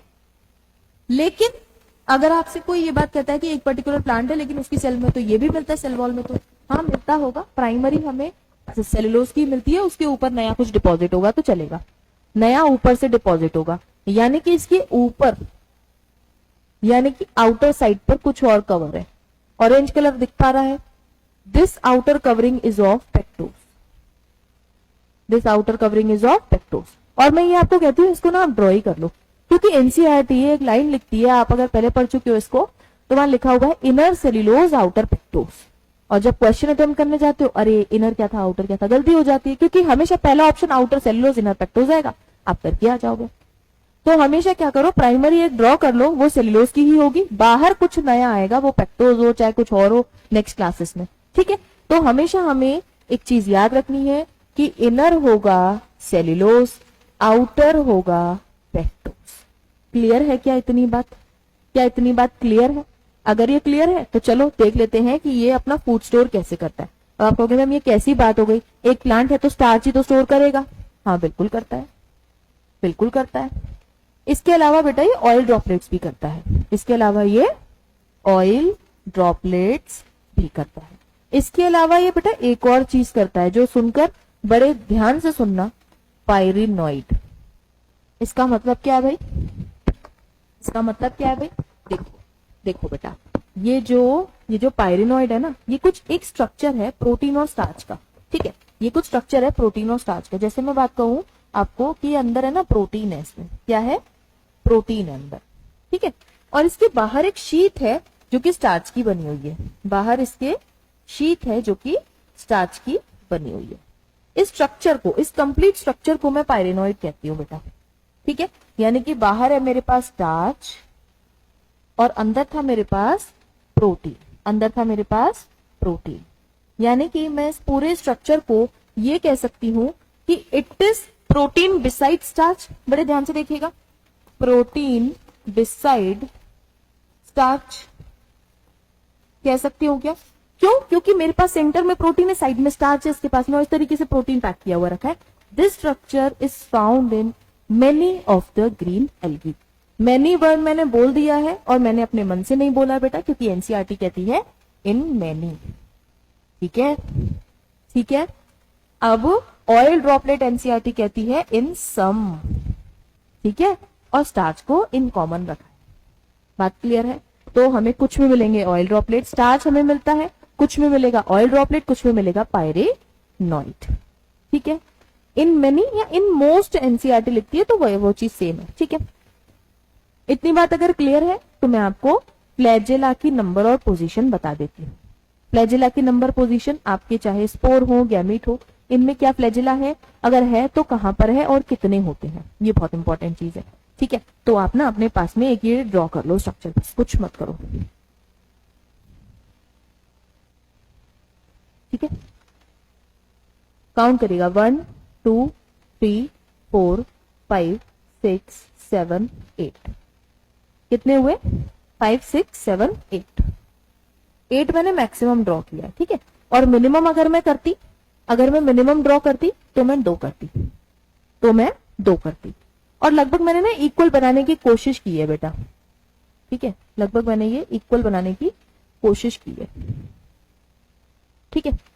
तो मुझे एक इनके स्पोर या गैमेट में 2 से 8 फ्लैजेला मिलते हैं, कितने मिलते हैं, 2 से 8, और मुझे ये मिलते हैं इक्वल साइज के, यानी कि इक्वल, और ये मुझे मिलते हैं बिल्कुल एपेक्स पर बॉडी पे, जैसे बाल लगे हुए हो इसके सर पर, बिल्कुल एपिकल, ठीक है। तो 2 to 8 इक्वल और एपिकल मुझे इसमें फ्लैजेला मिलेंगे, ठीक है। 2 मिलते हैं हमें क्लेमाइडोमोनास में जो यूनिसेलुलर अलगी थी, और इसके अंदर हमें क्लोरोप्लास्ट भी मिलता था, ठीक है, ऐसा कुछ क्लेमाइडोमोनास हमारा होता है। इतनी बात क्लियर है क्या? तो आगे देखते, क्लोरोप्लास्ट की शेप, हमारी जो ग्रीन एल्गी है ना बेटा, इसमें अलग अलग शेप का क्लोरोप्लास्ट मिलता है, हमें अलग अलग शेप का क्लोरोप्लास्ट मिलता है। जैसे कि ये क्लोरोप्लास्ट हो सकता है कि आपका कप शेप हो, कैसा हो, कप शेप, और ये क्लोरोप्लास्ट मैं आपको ड्रॉ करके भी दिखा देती हूँ, कुछ इस तरीके का क्लोरोप्लास्ट होता है, कुछ इस तरीके का क्लोरोप्लास्ट होता है कप शेप, और ये कप शेप क्लोरोप्लास्ट आपको मिलता है बेटा क्लेमाइडोमोनास में, या कप शेप क्लोरोप्लास्ट मिलता है क्लेमाइडोमोनास में। अच्छा, एक इंपॉर्टेंट चीज और, ये जो पायरिनॉइड्स है ना, ये आपको क्लोरोप्लास्ट के अंदर मिलती है, ठीक है, क्लोरोप्लास्ट के अंदर मिलती है ये, ठीक है। तो इधर हम लोग पायरिनॉइड भी बना लेते हैं, ठीक है। तो ये हो गया हमारा कप शेप क्लोरोप्लास्ट। इसके अलावा अलग अलग शेप्स हो सकती है, जैसे कि रेटिकुलेट हो सकता है, ठीक है, रेटिकुलेट हो सकता है, ठीक है, आपका हो सकता है ये स्पाइरल शेप का हो, जैसे कि स्पायरोगायरा, ठीक है, ये हो सकता है आपका रिबन शेप हो, ठीक है, हो सकता है ये रिबन शेप हो सकता है ये डिस्कॉइड हो सकता है ये डिस्कॉइड हो, यानी कि डिफरेंट शेप ऑफ क्लोरोप्लास्ट हमें क्लोरोफाइसी में देखने के लिए मिलता है। मुद्दे की बात आ गई यहाँ पर,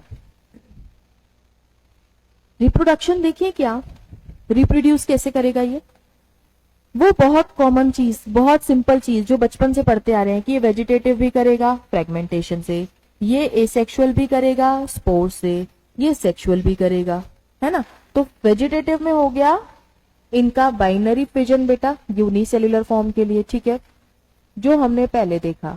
इनका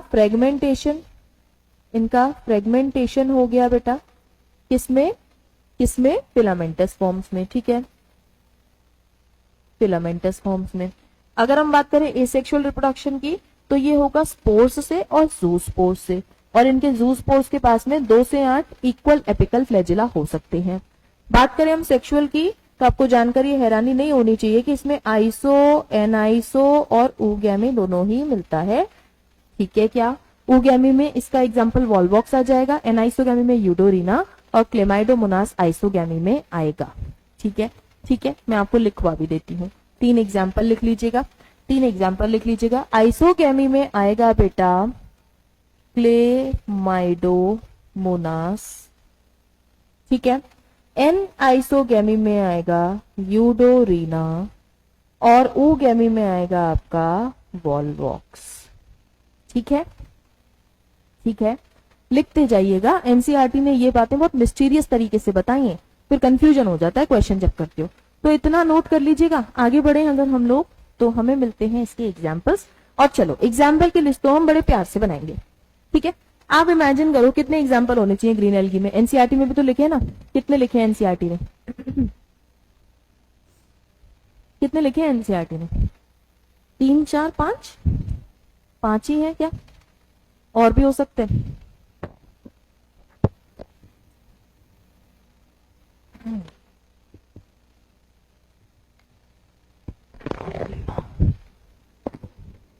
और भी हो सकते हैं। चलो सबसे पहला एग्जाम्पल वही जो मैं आपको बहुत देर से पढ़ा रही हूं, मुझे लगता है अब तो मुंह जुबानी याद हो गया है। क्लेमाइडोमोनास। चलो एग्जाम्पल तो ठीक है, मुझे बताओ मैंने कितनी खास बातें बताई इसकी। सबसे पहले बताया कि ये यूनिसेल्युलर होता है। ठीक है, एनसीईआरटी में जहां लिखा है ना वहां लिखना है ऐसे साइड में, यूनिसेल्युलर होता है। दूसरा बायोफ्लैजिलेट होता है, दूसरा बायोफ्लैजिलेट होता है। तीसरा आइसोगैमी करता है, तीसरा ये आइसोगैमी करता है। एक और पॉइंट हो सकता है क्या चौथा? हाँ बिल्कुल हो सकता है। इसके पास में कप शेप क्लोरोप्लास्ट मिलता है, इसके पास में कप शेप क्लोरोप्लास्ट मिलता है। ठीक है, ये हो गए आपके क्लेमाइडोमोनास के की पॉइंट्स। क्या आपने सोचा है इस तरीके से भी क्वेश्चन आ सकता है? नहीं सोचा तो सोच लो, बिल्कुल आ सकता है, कुछ भी पूछा जा सकता है, आपको बताना पड़ेगा। फिर आपको पूरा बैक ऑफ द माइंड नहीं जाना पड़ेगा। अगर आपने यहाँ लिख लिया तो आपको पॉइंट सारे याद हो जाएंगे। दूसरा लिखिए क्लोरेला। क्लोरेला के बारे में हमने क्या पढ़ा?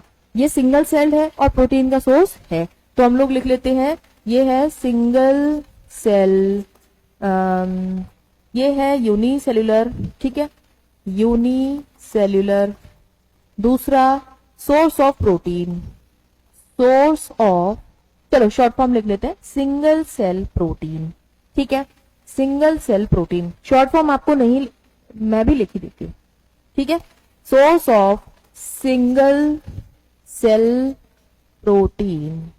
ठीक है, ठीक है, ठीक है। फिर नेक्स्ट आता है हमारा एक एग्जाम्पल कारा। और वजह की बात यह है कि एनसीईआरटी ने इसको पहले रखा था, अब पता नहीं क्यों हटा दिया है, तो कोई बात नहीं, इसका एग्जाम्पल याद रखिएगा, पीवाईक्यू में पूछा जाता है। और इसका कोई स्पेसिफिक पॉइंट मैं आपको नहीं लिखवाऊंगी क्योंकि वो अब सब हट गया है। ठीक है, कारा के बाद 3 हो गए आपके सीसीसी के एग्जाम्पल। कारा के बाद हम लोग पढ़ेंगे स्पाइरोगायरा। स्पाइरोगायरा, स्पाइरोगायरा कहाँ का पढ़ा भाई? याद आ जाना चाहिए।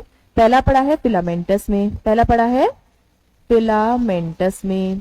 ठीक है, दूसरा हमने कहाँ पढ़ा है स्पाइरोगायरा? दूसरा हमने कहाँ पढ़ा है spirogyra? Non flagellate isogamy, non flagellate isogamy. ठीक है, तीसरा हमने कहाँ पढ़ा है? लिखा नहीं है, मैंने बताया था, ये आपको मिलेगा स्पाइरल शेप क्लोरोप्लास्ट इसके अंदर, स्पाइरल शेप क्लोरोप्लास्ट। ठीक है, स्पाइरल शेप क्लोरोप्लास्ट आपको मिलेगा इसके अंदर। ठीक है, तो ये सारे पॉइंटर्स आ गए हमारे कलेक्ट होकर के।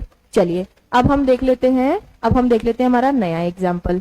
नया एग्जाम्पल नए पेज पर देख ले, क्या यहाँ पर हो जाएंगे collect?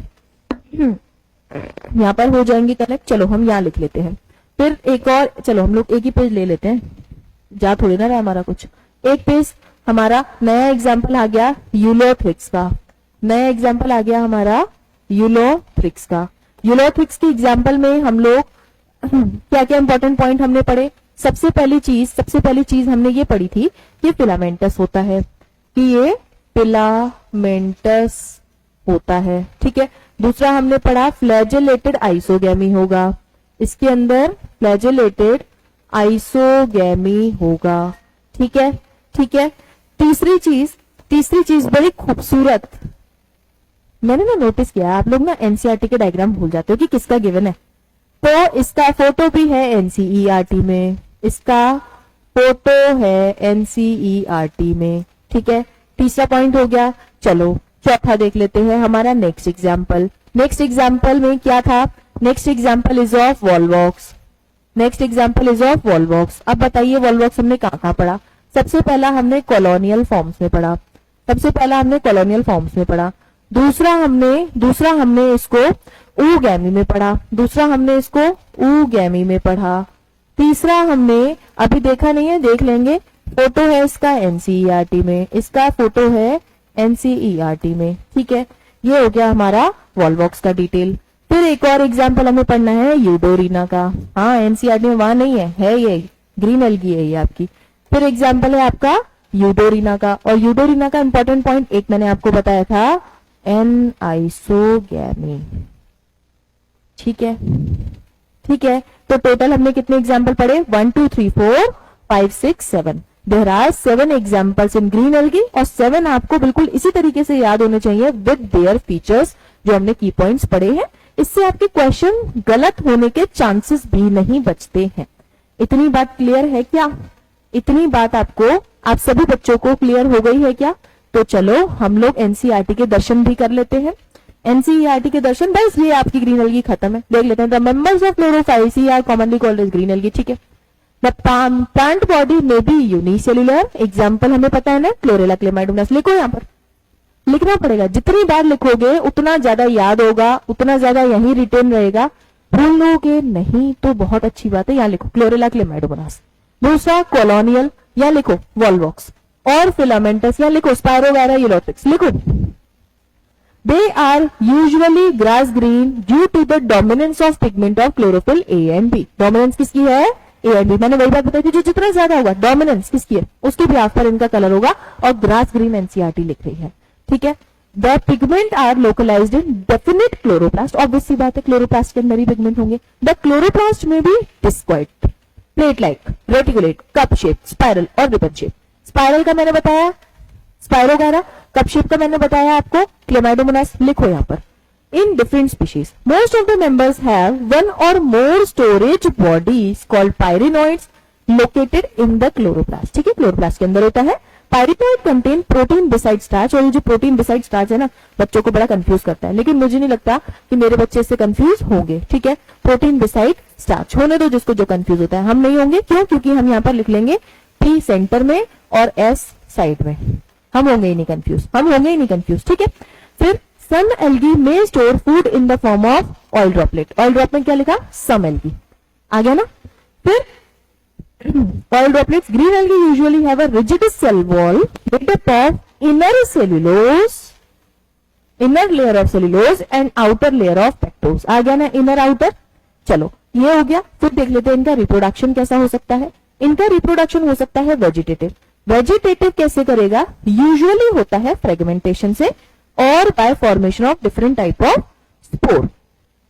Asexual reproduction is by flagellated zoospore produced in जूस्पोरेंजिया।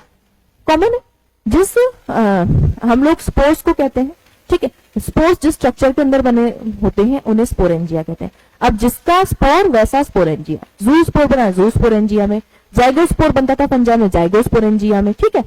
तो ये सारी चीजें, तो जूस्पोर बनेगा जूस्पोरेंजिया में। The sexual reproduction shows considerable variation in type and formation of sex cell and it may be isogamous. Chlamydomonas लिखिए फटाफट से यहाँ पर, एनाइसोगैमस लिखिए यहाँ पर यूडोरिना, ऊगैमस लिखिए यहाँ पर volvox. Some commonly found algae are chlamydomonas, volvox, ulothrix, spirogyra and chara. NCERT ने कारा का पहले दिया हुआ था डायग्राम, हटा दिया आप, कोई बात नहीं, हमें एग्जाम्पल तो पता है ना, हम वो लिख लेते हैं। तो 1 2 3 4 5 यहाँ पर है, बाकी अंदर डिटेल में थे। हमने टोटल कितने कर लिए? 7, और 7 आपको टिप्स पर याद होने चाहिए बेटा, ठीक है। मेरी क्लास के बाद जब जाओ तो एग्जाम्पल टिप्स पर याद होने चाहिए, ठीक है, और उनके फीचर्स। ग्रीन एल्गी में मजा आया, ब्राउन एल्गी पढ़े, और इजी हो जाएगा हमारे लिए, क्योंकि हमें सारे पॉइंटर्स वो पता है कि हमें क्या डिस्कस करना है। हमें सारे वो पॉइंटर्स पता है। हमने देख लिया ना सीक्वेंस कि पहले हम पिगमेंट देखते हैं, फिर हम पिगमेंट देखते हैं, हैबिट देखते हैं, हैबिटेट देखते हैं, और फॉर्म्स देखते हैं, सेल वॉल, फूड, फ्लैजिला देखते हैं, रिप्रोडक्शन देखते हैं, और सेम सीक्वेंस हम लोग अभी पीओफआईसी में भी फॉलो करेंगे। और फिर फाइनली एक वो टेबल जो सबको तृप्त कर देगी वो हम लोग देखेंगे। ठीक है, तो चलिए स्टार्ट करते हैं पीओफआईसी। एक सेकेंड में बस पानी पी लूं, जिससे कि मेरी खांसी की वजह से आपके कानों को कोई नुकसान न पहुंच जाए।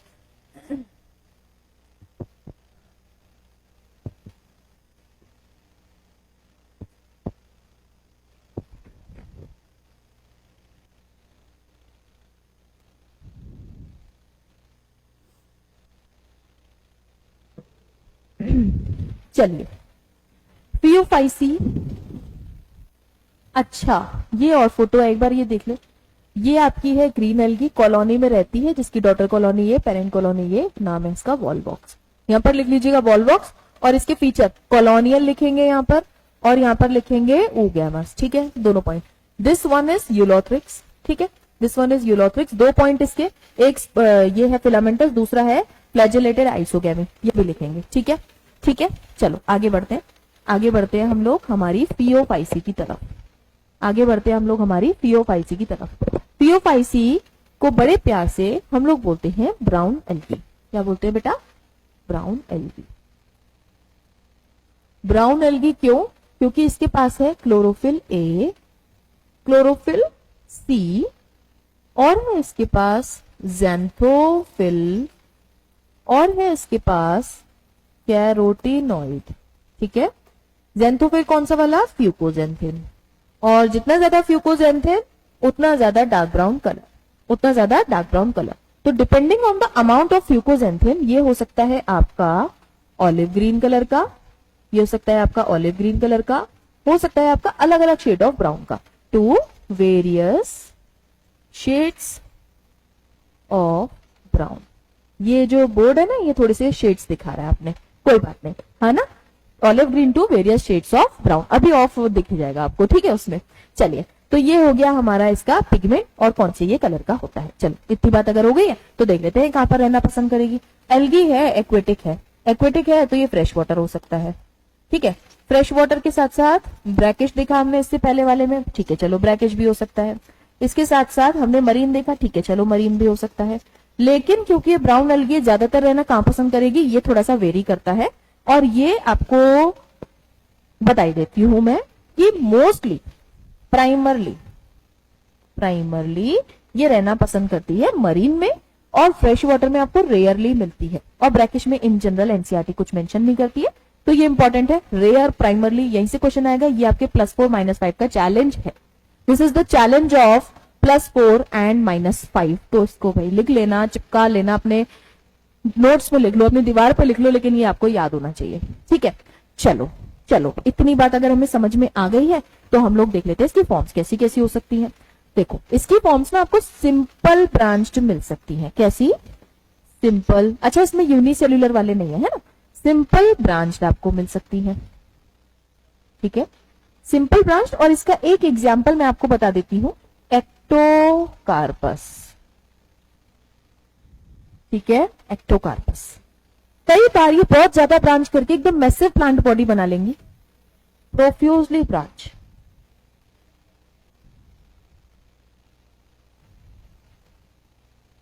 है ना, एंड मैसिव बॉडीज।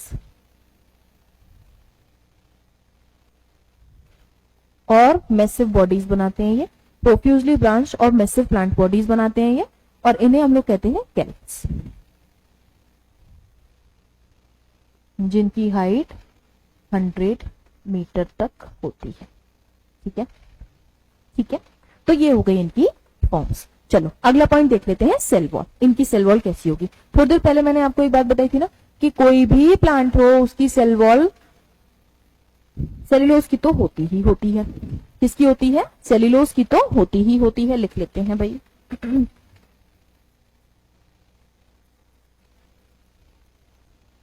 और हमेशा सेल्यूलोज कहां रहेगा? अंदर।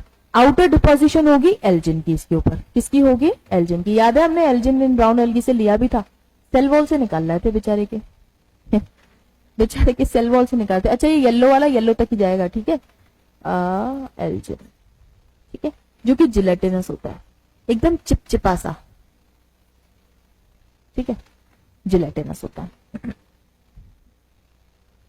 ठीक है, जिलेटिनस होता है। तो ये हो गया, मैं कह सकती हूँ कि inner layer of cellulose, outer layer of Elgin, कोई बुराई नहीं है इसमें, कोई बुराई नहीं है इसमें, है ना। तो एक ये हो गया। फूड देख लेते हैं, ये खाना कैसे स्टोर करते हैं, चलो। अच्छा देखो, पहले वालों ने सिंपल स्टार्च स्टोर किया, इन्होंने थोड़ा सा कॉम्प्लेक्स कार्बोहाइड्रेट कर दिया। इन्होंने क्या किया, पहले वालों से थोड़ा सा कॉम्प्लेक्स कार्बोहाइड्रेट कर दिया है, और ये कॉम्प्लेक्स कार्बोहाइड्रेट बेटा हो सकता है कि ये लेमिनेरिन हो,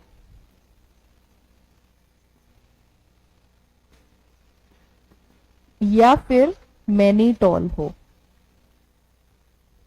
लेमिनेरिन हो या मैनीटॉल हो, इतनी बात ठीक है क्या? कैसे हैं ये? कॉम्प्लेक्स कार्ब्स हैं, ठीक है। फिर हम देखते हैं इनके फ्लैजेला का नंबर और पोजीशन। देखो, इनका जो आप देखते हो ना, आपके जो इनके स्पोर्स बनते हैं, ऐसे बनते हैं। ये नाशपाती खाया ना, पियर शेप वैसे होते हैं, पियर शेप के होते हैं। इनके पास में 2 फ्लैजेला होते हैं जो कि 2 हाथों की तरह लगे होते हैं, यानी कि लेटरल, और जिनमें से एक थोड़ा बड़ा होता है और एक थोड़ा छोटा होता है, यानी कि इनके पास में फ्लैजेला होंगे 2, दूसरा अनइक्वल, तीसरा पॉइंट लेटरल।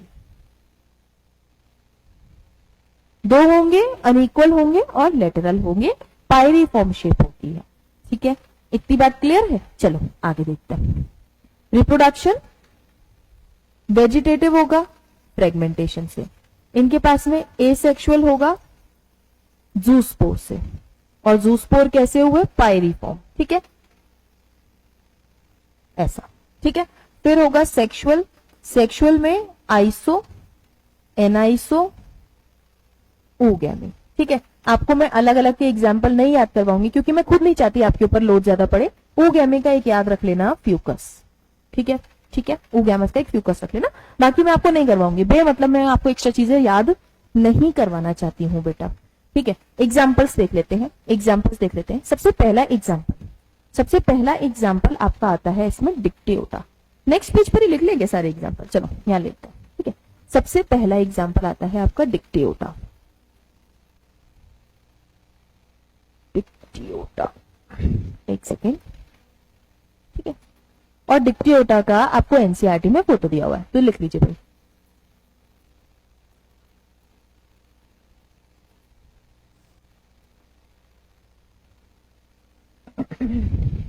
डिक्टियोटा का एनसीईआरटी में फोटो भी दिया हुआ है। दूसरा आता है हमारा लेमिनेरिया। लेमिनेरिन पढ़ा था ना, उससे याद कर लेना, लेमिनेरिया, लेमिनेरिया, ठीक है। दूसरा हमने पढ़ लिया लेमिनेरिया। लेमिनेरिया का भी आपको एनसीईआरटी में फोटो दिया हुआ है। और एक और बात बताऊं, याद है हमने एसपीएल में पढ़ा था, ये एडिबल मरीन एल्गी है।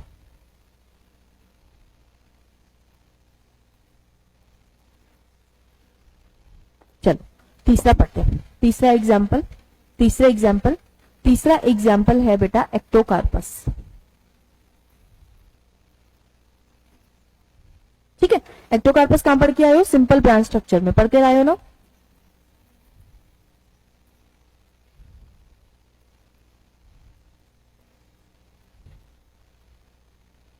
चलो, सिंपल ब्रांच स्ट्रक्चर में आप लोग ये चीज पढ़ करके आए हो, ठीक है। फिर हम देखते हैं एक और एग्जाम्पल हमारा फ्यूकस।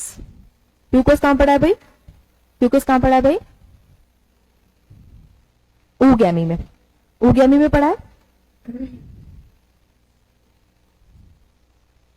और दूसरा पॉइंट, इसका भी एनसीईआरटी में फोटो है, ठीक है। चलो चलो एक और एग्जाम्पल पढ़ते हैं, एक और एग्जाम्पल है हमारा सेरगैज्म। इसको पहले भी पढ़ा है ना, इसको पहले हमने कहां पढ़ा भाई? एडिबल मरीन एल्गी पढ़ा था, एडिबल मरीन एल्गी में पढ़ा था हमने एसपीएल एस हो गया सर्गेजम, एल हो गया लैमिनेरिया, पी हम लोग रेड वाले में पढ़ लेंगे, पी हम लोग रेड वाले में पढ़ लेंगे। एक और एग्जाम्पल करवा देती हूँ, एक और एग्जाम्पल करवा देती हूँ, कैल्प्स। ठीक है, कैल्प्स तो अब भाई मुझे लगता है आप बता ही दोगे। प्रोफ्यूजली ब्रांच्ड एंड हाइट कितनी, 100 मीटर तक की। ठीक है, तो ये हो गए कुछ एग्जाम्पल, इनके कुछ इंपॉर्टेंट पॉइंट्स। मैं फिर कि ये सारे पॉइंट याद होगा तो इन एग्जाम्पल का कोई भी चीज गलत आप नहीं करोगे। चलो आगे आ जाते हैं, इसकी एनसीईआरटी को भी देख लेते हैं, और एनसीईआरटी को देखने के साथ साथ जो आपके पॉइंटर्स इसमें नहीं हो ना, जो मैंने लिखा है वो सब यहाँ आप लोग मेंशन कर लेना बेटा, क्योंकि वो आप ही के रिवीजन के लिए बहुत एक बेहतर चीज है। ठीक है, चलो स्टार्ट करते हैं। द मेंबर्स ऑफ यूफाइसी और brown algae are found primarily, देखा, इन मरीन हैबिटेट। जो मैं चीज लिखवा रही हूँ वो सब इसी से, अपनी तरफ से मैं कुछ नहीं लाती। दे show great variation in size and form. देखो बेटा, हमारी जो एनसीईआरटी है ना, ये बेसिकली एक मिस्टीरियस बुक है। इसने हर एक लाइन में एक नई चीज ऐसे छुपाकर लिखी है कि वहां से क्वेश्चन बन जाएगा, आप गलत कर जाओगे।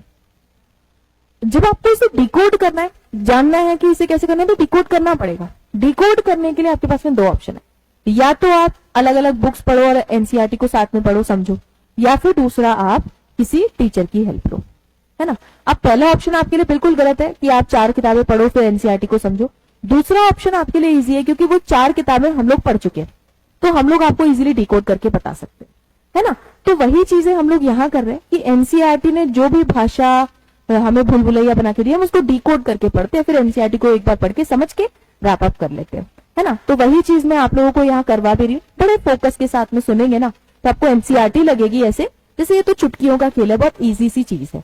ठीक है, तो चलो आ जाओ। They range from simple branch filamentous forms ectocarpus to profusely branched form represented by calx, which may reach height of 100 meter. ठीक है, which may reach height of 100 meter, ऐसा नहीं कि 100 का ही होगा। They possess chlorophyll AC, carotenoid, xanthophylls. The variety of color from olive green to various shade of brown depending on the amount of xanthophyll pigment, fucose and thin. लिखा है ना, present in them. Food is stored as complex carbs which may be in the form of laminarin या फिर mannitol। और लिखा है, and नहीं लिखा, ठीक है, एंड मत कर दीजिएगा। The vegetative cells have a cellulosic wall. Vegetative cells have a cellulosic wall usually covered outside by a gelatinous coating of algin. The protoplast contain in addition to plastid a centrally located vacuole and a nucleus। ठीक है, इनके अंदर vacuole और nucleus भी होता है। अच्छा, एक चीज और मैं आपको इधर बता देती हूँ, ठीक है। इनकी बॉडी ऐसी दिखती है, ठीक है। ये हमारी बीच की 3 ब्राउन एल्गी, क्योंकि ये हमारे ग्रीन से थोड़ा सा एडवांस होकर के आ गया ना बेटा, तो इनमें क्या है कि इनकी बॉडी ना थोड़ा सा स्ट्रेट होना स्टार्ट हो रही है, और जैसे जैसे स्ट्रेट होना स्टार्ट हो रही है तो इसे ना नीचे कोई पॉइंट ऑफ अटैचमेंट चाहिए, और इसकी बॉडी का वो पार्ट जो पॉइंट ऑफ अटैचमेंट प्रोवाइड करता है, इसे हम लोग होल्ड फास्ट टर्म देते हैं, हालांकि कोई रूट नहीं है। फिर वो पार्ट जो इसको इरेक्ट करने में मदद करवाता है, स्टॉक लाइक स्ट्रक्चर, उसे हम लोग स्टाइप कहते हैं। क्या हुआ, होल्ड फास्ट होल्ड करता है, ठीक है। स्टाइप बिल्कुल स्टॉक जैसा है, और एक स्ट्रक्चर है फ्रॉन्ड। क्या, फ्रॉन्ड, ये बिल्कुल लीफ जैसा ही है, क्योंकि ये मेन काम फोटोसिंथेसिस का करता है, ठीक है, ठीक है। और इसके अलावा क्योंकि ये मरीन फॉर्म्स है ना, मरीन में ज्यादातर मिलती है, तो इनकी बॉडी को, इतनी बड़ी बड़ी बॉडीज को बायोन्सी प्रोवाइड करने के लिए इनके पास में एयर ब्लैडर भी होते हैं, इनके पास में एयर ब्लैडर भी होते हैं, ठीक है। तो इनकी बॉडी में हमें फ्रॉन्ड, स्टाइप और होल्ड फास्ट मिलता है, एयर ब्लैडर भी मिल सकते हैं। ये आपका पिक्चर लैमिनेरिया का गिवन है, this is of Fucus and this is of Dictyota. चलो, जब हम लोग डायग्राम पर आए ही हैं तो मैं आपको एक चीज और करा देती हूँ। इधर ड्रॉ कर लीजिएगा एल, भूलोगे नहीं कभी ये क्या है। इधर ड्रॉ कर लेना एफ, भूलोगे नहीं कभी ये क्या है। इधर हर जगह डी बन सकता है, ठीक है, तो भूलोगे नहीं कि ये डिक्टियोटा है, ठीक है, लैमिनेरिया, फ्यूकस एंड डिक्टियोटा, ठीक है। चलो वही वाली लाइन पर आ जाते हैं। ये लाइन आपको ये बता रही है, the plant body is usually attached by substratum by hold fast as a stalk and stipe and leaf photosynthetic organ frond, ठीक है। अच्छा, कोई ऐसा तो नहीं है जिसे सबस्ट्रेटम का मतलब नहीं पता। सबस्ट्रेटम इज द प्लेस जहां पर कोई भी चीज अटैच होगी, ठीक है। मान लो कि ये आपका ये जगह है जहां पर जिस जगह पर ये अटैच होगी, दिस इज द एल्गी, ठीक है। ये इसका होल्ड फास्ट है। होल्ड फास्ट जिस जगह पर अटैच होगा, दिस इज सबस्ट्रेटम। वो सॉइल का सरफेस हो सकता है, वो आपके वाटर के पास में सॉइल का सरफेस हो सकता है, ठीक है। तो ये सबस्ट्रेटम होता है। सबस्ट्रेटम इज अ प्लेस जहां पर कोई भी चीज अटैच होगी। आप आगे भी सबस्ट्रेटम वर्ड यूज करोगे, एनसीईआरटी करेगी, इसलिए बता रही हूँ, ठीक है। ठीक है, मान लो कि इस जगह पर मुझे यहाँ पर ऐसे पेन चिपकाना है, तो जहां पर पेन चिपक रहा है, जहां पर अटैचमेंट प्रोवाइड हो रहा है, वो सबस्ट्रेटम है, ठीक है। ठीक है, तो चलो आगे देखें। Vegetative reproduction by fragmentation, asexual by production of most commonly biflagellate zoospore. देखा, biflagellate, they are pear shape, have two unequal laterally attached flagella. Pear shape यानी कि पायरिफॉर्म, वही बना लो यहाँ पर, क्यों फालतू में 10 लाइनें पढ़ो, बना लो, खत्म। सेक्सुअल रिप्रोडक्शन में भी आइसो, एनाइसो, ओगेमस। ओगेमस का एग्जांपल फ्यूकस लिख लेना, ठीक है, यहीं पर लिख लेना, भूलोगे नहीं। यूनियन ऑफ गैमेट में टेक्स प्लेस इन वाटर और with in the oogonium. Water के अंदर होगा या फिर ओगोनियम के पास जाएगा जब ओगेमस होगा, सिंपल है। The gamete are pyriform, pear shape, pyriform, gamete और स्पोर दोनों वही होंगे, and bear two laterally attached flagella. Most common forms are Ectocarpus, Dictyota, Laminaria, Sargassum, Fucus. और हमने इधर और फॉर्म्स ऐड की, जैसे कि आपका 1 2 3 4 5 गिवन है ना, हमने 6 एग्जाम्पल लिखे। छठवा और कौन सा लिखा है हमने, छठवा हमने और कौन सा लिखा है, इन्होंने यहाँ पर Ectocarpus, Dictyota, Laminaria, Sargassum, Fucus mention किया है। इन्होंने कैल्प्स नहीं लिखा, हमने कैल्प्स भी ऐड कर लिया क्योंकि हमें ऑलरेडी पता है, तो हमने वो चीजें भी ऐड कर ली है। यहाँ पर इन सभी के की पॉइंट साथ में एग्जाम्पल में साइड में लिख करके रख लीजिएगा बेटा, आपको बहुत हेल्प करेगा जब तक कि आपका नेट के एग्जाम नहीं हो जाता। चलो, वेरी कॉन्ग्रेचुलेशंस टू यू, हम लोगों ने ब्राउन एल्गी भी पढ़ लिया है, विच इज PO5C। हमारी बचती है तीसरी class, the third and the last class, जिसके बाद में हम लोग हमारी उस कंपैरेटिव टेबल तक पहुंच जाएंगे, दैट इज रोडोफाइसी। चलो स्टार्ट कर लेते हैं देर ना करते हुए। रोडोफाइसी, ये डायग्राम देख लिया ना आपने, याद करने का तरीका भी बता दिया मैंने, ठीक है। रोडोफाइसी, रोडोफाइसी में हमें ये बात फिर से देखनी है कि हमने जो पॉइंटर्स, जो वहां पर चीजें फॉलो की, वो यहाँ पर भी वही करेंगे सेम, ठीक है। सबसे पहले पिगमेंट, पिगमेंट हमने स्टार्टिंग में भी देख लिया, रोडोफाइसी यानी कि रेड एल्गी, ठीक है। रेड एल्गी, रेड एल्गी क्यों, क्योंकि डोमिनेंस एक पर्टिकुलर पिगमेंट की। कौन कौन से पिगमेंट है इसके पास में, एक तो क्लोरोफिल ए है, सर्वमान्य सबके पास है, इसके अलावा इसके पास में डी है, और इसके पास में है आर फाइकोइरिथ्रिन, आर फाइकोइरिथ्रिन, और यही वो है जो इसको रेड कलर प्रोवाइड करता है, ठीक है। हैबिटेट की बात करें तो ये भी आपको फ्रेश वाटर में मिलेगी, ये भी आपको ब्रैकिश वाटर में मिलेगी बेटा, और ये भी आपको मरीन में मिलेगी, लेकिन फ्रेश वाटर में ये रेयरली मिलती है, ठीक है, और मरीन में ये मोस्टली मिलती है, वो भी इन जहां पर थोड़ा सा वार्मर टेम्परेचर है, यानी कि सीज में थोड़ी डेप्थ पर मिलती है, ठीक है, सीज में थोड़ी सी आपको ये डेप्थ पर मिलती है। तो आप लिख लीजिएगा greater concentration in warmer areas, ठीक है, एनसीईआरटी ने लिखा है भाई, ठीक है, ठीक है, ठीक है। फिर आती हैं इनकी फॉर्म्स, ये मोस्टली मल्टी सेल्यूलर हैं बेटा, ये मोस्टली मल्टी सेल्यूलर हैं, और अभी तक की क्लासेस में सबसे ज्यादा एडवांस हो चुके हैं, ठीक है। Most complex out of these, most complex out of three, जो हमने पहले पढ़ी ना, आउट ऑफ दीज ऑल या 3, या जो हमने अभी तक पढ़ी, ठीक है। चलो नेक्स्ट चीज देख लेते हैं, सेल वॉल की। सेल वॉल भाई अभी आप लोगों को खुद ही बोल देना चाहिए कि मैम सेल्यूलोज तो बना ही दो, वो तो कहीं नहीं जाएगा ना, सेल्यूलोज, ठीक है। इसके ऊपर आते हैं आपके पेक्टोज, एंड इसके साथ में पॉलीसल्फेट एस्टर्स, ठीक है। तो एक है cellulose, inner cellulose, outer pectose and polysulphate asters इसके पास में आपको देखने के लिए मिलेंगे। आगे बढ़े तो फूड, फूड भाई क्या स्टोर करेगा, ये पहले वाले ने स्टार्च किया, दूसरे वाले ने कॉम्प्लेक्स कार्बोहाइड्रेट किया, ये कर रहा है बिल्कुल ही अलग, फ्लोरिडियन स्टार्च, क्या, फ्लोरिडियन स्टार्च, ठीक है, फ्लोरिडियन स्टार्च इसने स्टोर किया है बेटा। क्या स्टार्च इसने क्या स्टोर किया, फ्लोरिडियन स्टार्च। तो ये हो गया। फ्लैजिला की नंबर और पोजीशन क्या हो सकती है, इसके पास में फ्लैजिला है एब्सेंट, इसके पास में फ्लैजेला एब्सेंट है बेटा। ठीक है क्या? ठीक है क्या? इतनी बात अगर हो गई है तो मैं आपको ना एक चीज और बता देती हूँ, आपके ये जो फ्लोरिडियन स्टार्च है ना, इसके बारे में मैंने आपको बोला ना बेसिक से एडवांस हम हमेशा बढ़ते हैं। पहले वाले ने स्टार्च किया, फिर दूसरे ने कॉम्प्लेक्स किया, इसने तो बहुत ही ज्यादा कॉम्प्लेक्स करके ब्रांच स्ट्रक्चर बनाया है। और ये जो फ्लोरिडियन स्टार्च है ना, इसका स्ट्रक्चर बिल्कुल सेम होता है या बिल्कुल सिमिलर टाइप का होता है, similar to amylopectin, amylopectin and glycogen. ठीक है, ब्रांच्ड स्ट्रक्चर है, ब्रांच्ड स्ट्रक्चर है, और ये स्ट्रक्चर सिमिलर है अमाइलोपेक्टिन और ग्लाइकोजन के। ठीक है, आगे बढ़े क्या? आगे बढ़ेंगे तो रिप्रोडक्शन आ जाता है।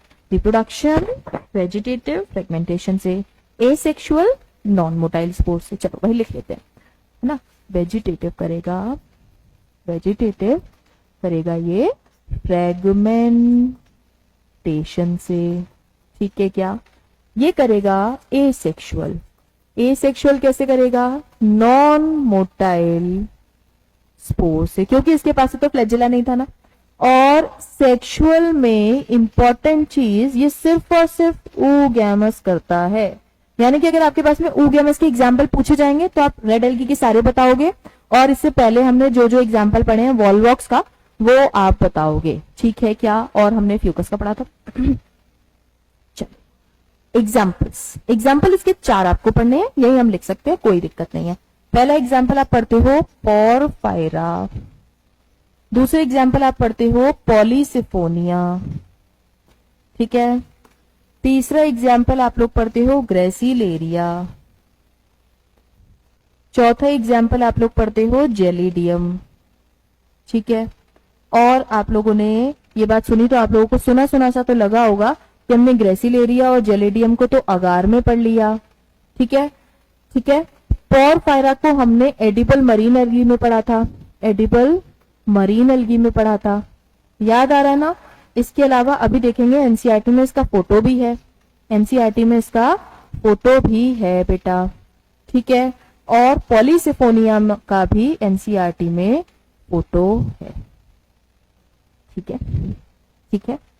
ये हो गए हमारे examples of red algae. NCERT को लगे हाथ पढ़ लेते हैं। जैसे जैसे हम बेटा वो चीजें सीक्वेंस में आ जाती है ना, वैसे वैसे हमारा जो है स्पीड अप बढ़ते जाते हैं। हमें लगता है कि अरे ये सारी तो चीजें पड़ी हुई आ गई, बस उनको फिल करना है हमें, तो वो चीजें हमारे लिए इजी हो जाती है। जैसे कि the member of Rhodophyceae commonly called as red algae, भाई हमें पता है। Because of the predominance of the pigment R phycoerythrin in their body. Majority of the red algae are marine. Majority कैसी है? Marine, with greater concentration found in warmer areas, जो कि depth में मिलेगा। They occur in both well-lighted region too close to the water surface and also in great depth of the oceans where relatively little light penetrates, मतलब surface पर भी मिलेंगे और जहां पर बहुत कम लाइट आ रही होगी, ग्रेट डेप्थ में अंदर सीज में, वहां भी आपको ये मिलेंगे। द रेड थैलाई, जो रेड बॉडी है इनकी, रेड थैलस जो है of algae are multicellular. Most of them have complex body organization. ठीक है, मोस्ट लिखा है और सम ऑफ देम, ठीक है, सम लिखा है। The food is stored as floridean starch which is very similar to amylopectin and glycogen in structure. ठीक है, they red algae reproduced vegetative by fragmentation, they reproduce asexually by non-motile spores and sexually by non-motile gametes। क्योंकि इसके पास में flagella नहीं है, sexual reproduction is oogamous and accompanied by a complex post-fertilization development। obviously बात है, fertilization के बाद में post-fertilization development भी होंगे। The common members are Polysiponia, Porphyra, Gracilaria, Gelidium। इन दोनों के फीचर अगर आप यहाँ लिखोगे, पोरफायरा का लिखोगे edible marine algae, photo in NCERT, और इसके आगे भी लिखोगे photo in NCERT. It is mandatory in maths. ठीक है, चलो इसका फोटो देख लेते हैं। दिस इज पोरफायरा, देखने में नहीं लग रहा रोटी जैसा फोल्ड करके खा लो, एडिबल था ये। फिर है ये पॉलीसिफोनिया, मल्टीपल ब्रांचेस है, ऐसे करके पॉलीसिफोनिया याद कर सकते हो। तो ये हो गई हमारी 2 red algae. And now congratulation, this algae is completed. Just हमें अब एक टेबल से इसको रिवाइज करना है। आओ, अब आपको मजा आएगा, अब आपको मजा आएगा कि ओह, जो इतनी स्लाइड्स में पढ़ा वो इस टेबल में निपट गया। एनसीईआरटी का वो जो छोटा टेबल है ना, उसको ऐसे हम इलैबोरेट करते। चलो, कॉमन नेम क्लोरोफाइसिका ग्रीन एल्गी, रोडोफाइसिका थियोफाइसिका ब्राउन एल्गी, रोडोफाइसिका रेड एल्गी। पिगमेंट इसमें क्लोरोफिल ए और बी, जिसकी वजह से इनका कलर हुआ ग्रास ग्रीन कलर का। इसके पास में हुआ देखो ए सबके पास है क्योंकि चीफ फोटोसिंथेटिक पिगमेंट है। अब दूसरा देना है, इसको बी दे दिया, इसको सी दे दिया, इसको डी दे दिया, ठीक है, ऐसे याद कर सकते हो। इसके अलावा फ्यूकोजेंथिन जो कि जेंथोफिल है और कैरोटीनॉइड। फ्यूकोजेंथिन बनाएगा ऑलिव ग्रीन से वेरियस शेड ऑफ ब्राउन, फिर आएगा आर फाइकोएरिथ्रिन जो कि बनाएगा रेड कलर, ठीक है। इतना हो गया पिगमेंट का। हैबिटेट देख लेते हैं। मोस्टली मिलेंगे फ्रेश वाटर, मरीन भी मिलेंगे, ब्रैकिश भी मिलेंगे। ब्रैकिश क्या होता है वो भी आपको ब्रैकेट में लिख करके दे दिया ताकि आप कंफ्यूज ना हो। ये फ्रेश वाटर में रेयरली मिलेंगे, प्राइमरली मिलेंगे मरीन में।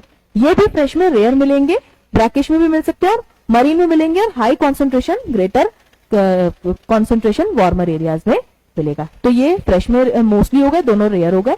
ये मरीन प्राइमरली हो गए, ये मरीन है वो भी ग्रेटर कॉन्सेंट्रेशन इन डेप्थ। चलो इसके बाद में फॉर्म इसकी unicellular 2 example, colonial 1 example, Chlorella Chlamydomonas यहाँ पर आ गया वॉलवॉक्स, फिलामेंटस में यूलोथ्रिक्स यहाँ पर आ गया स्पायरोगायरा।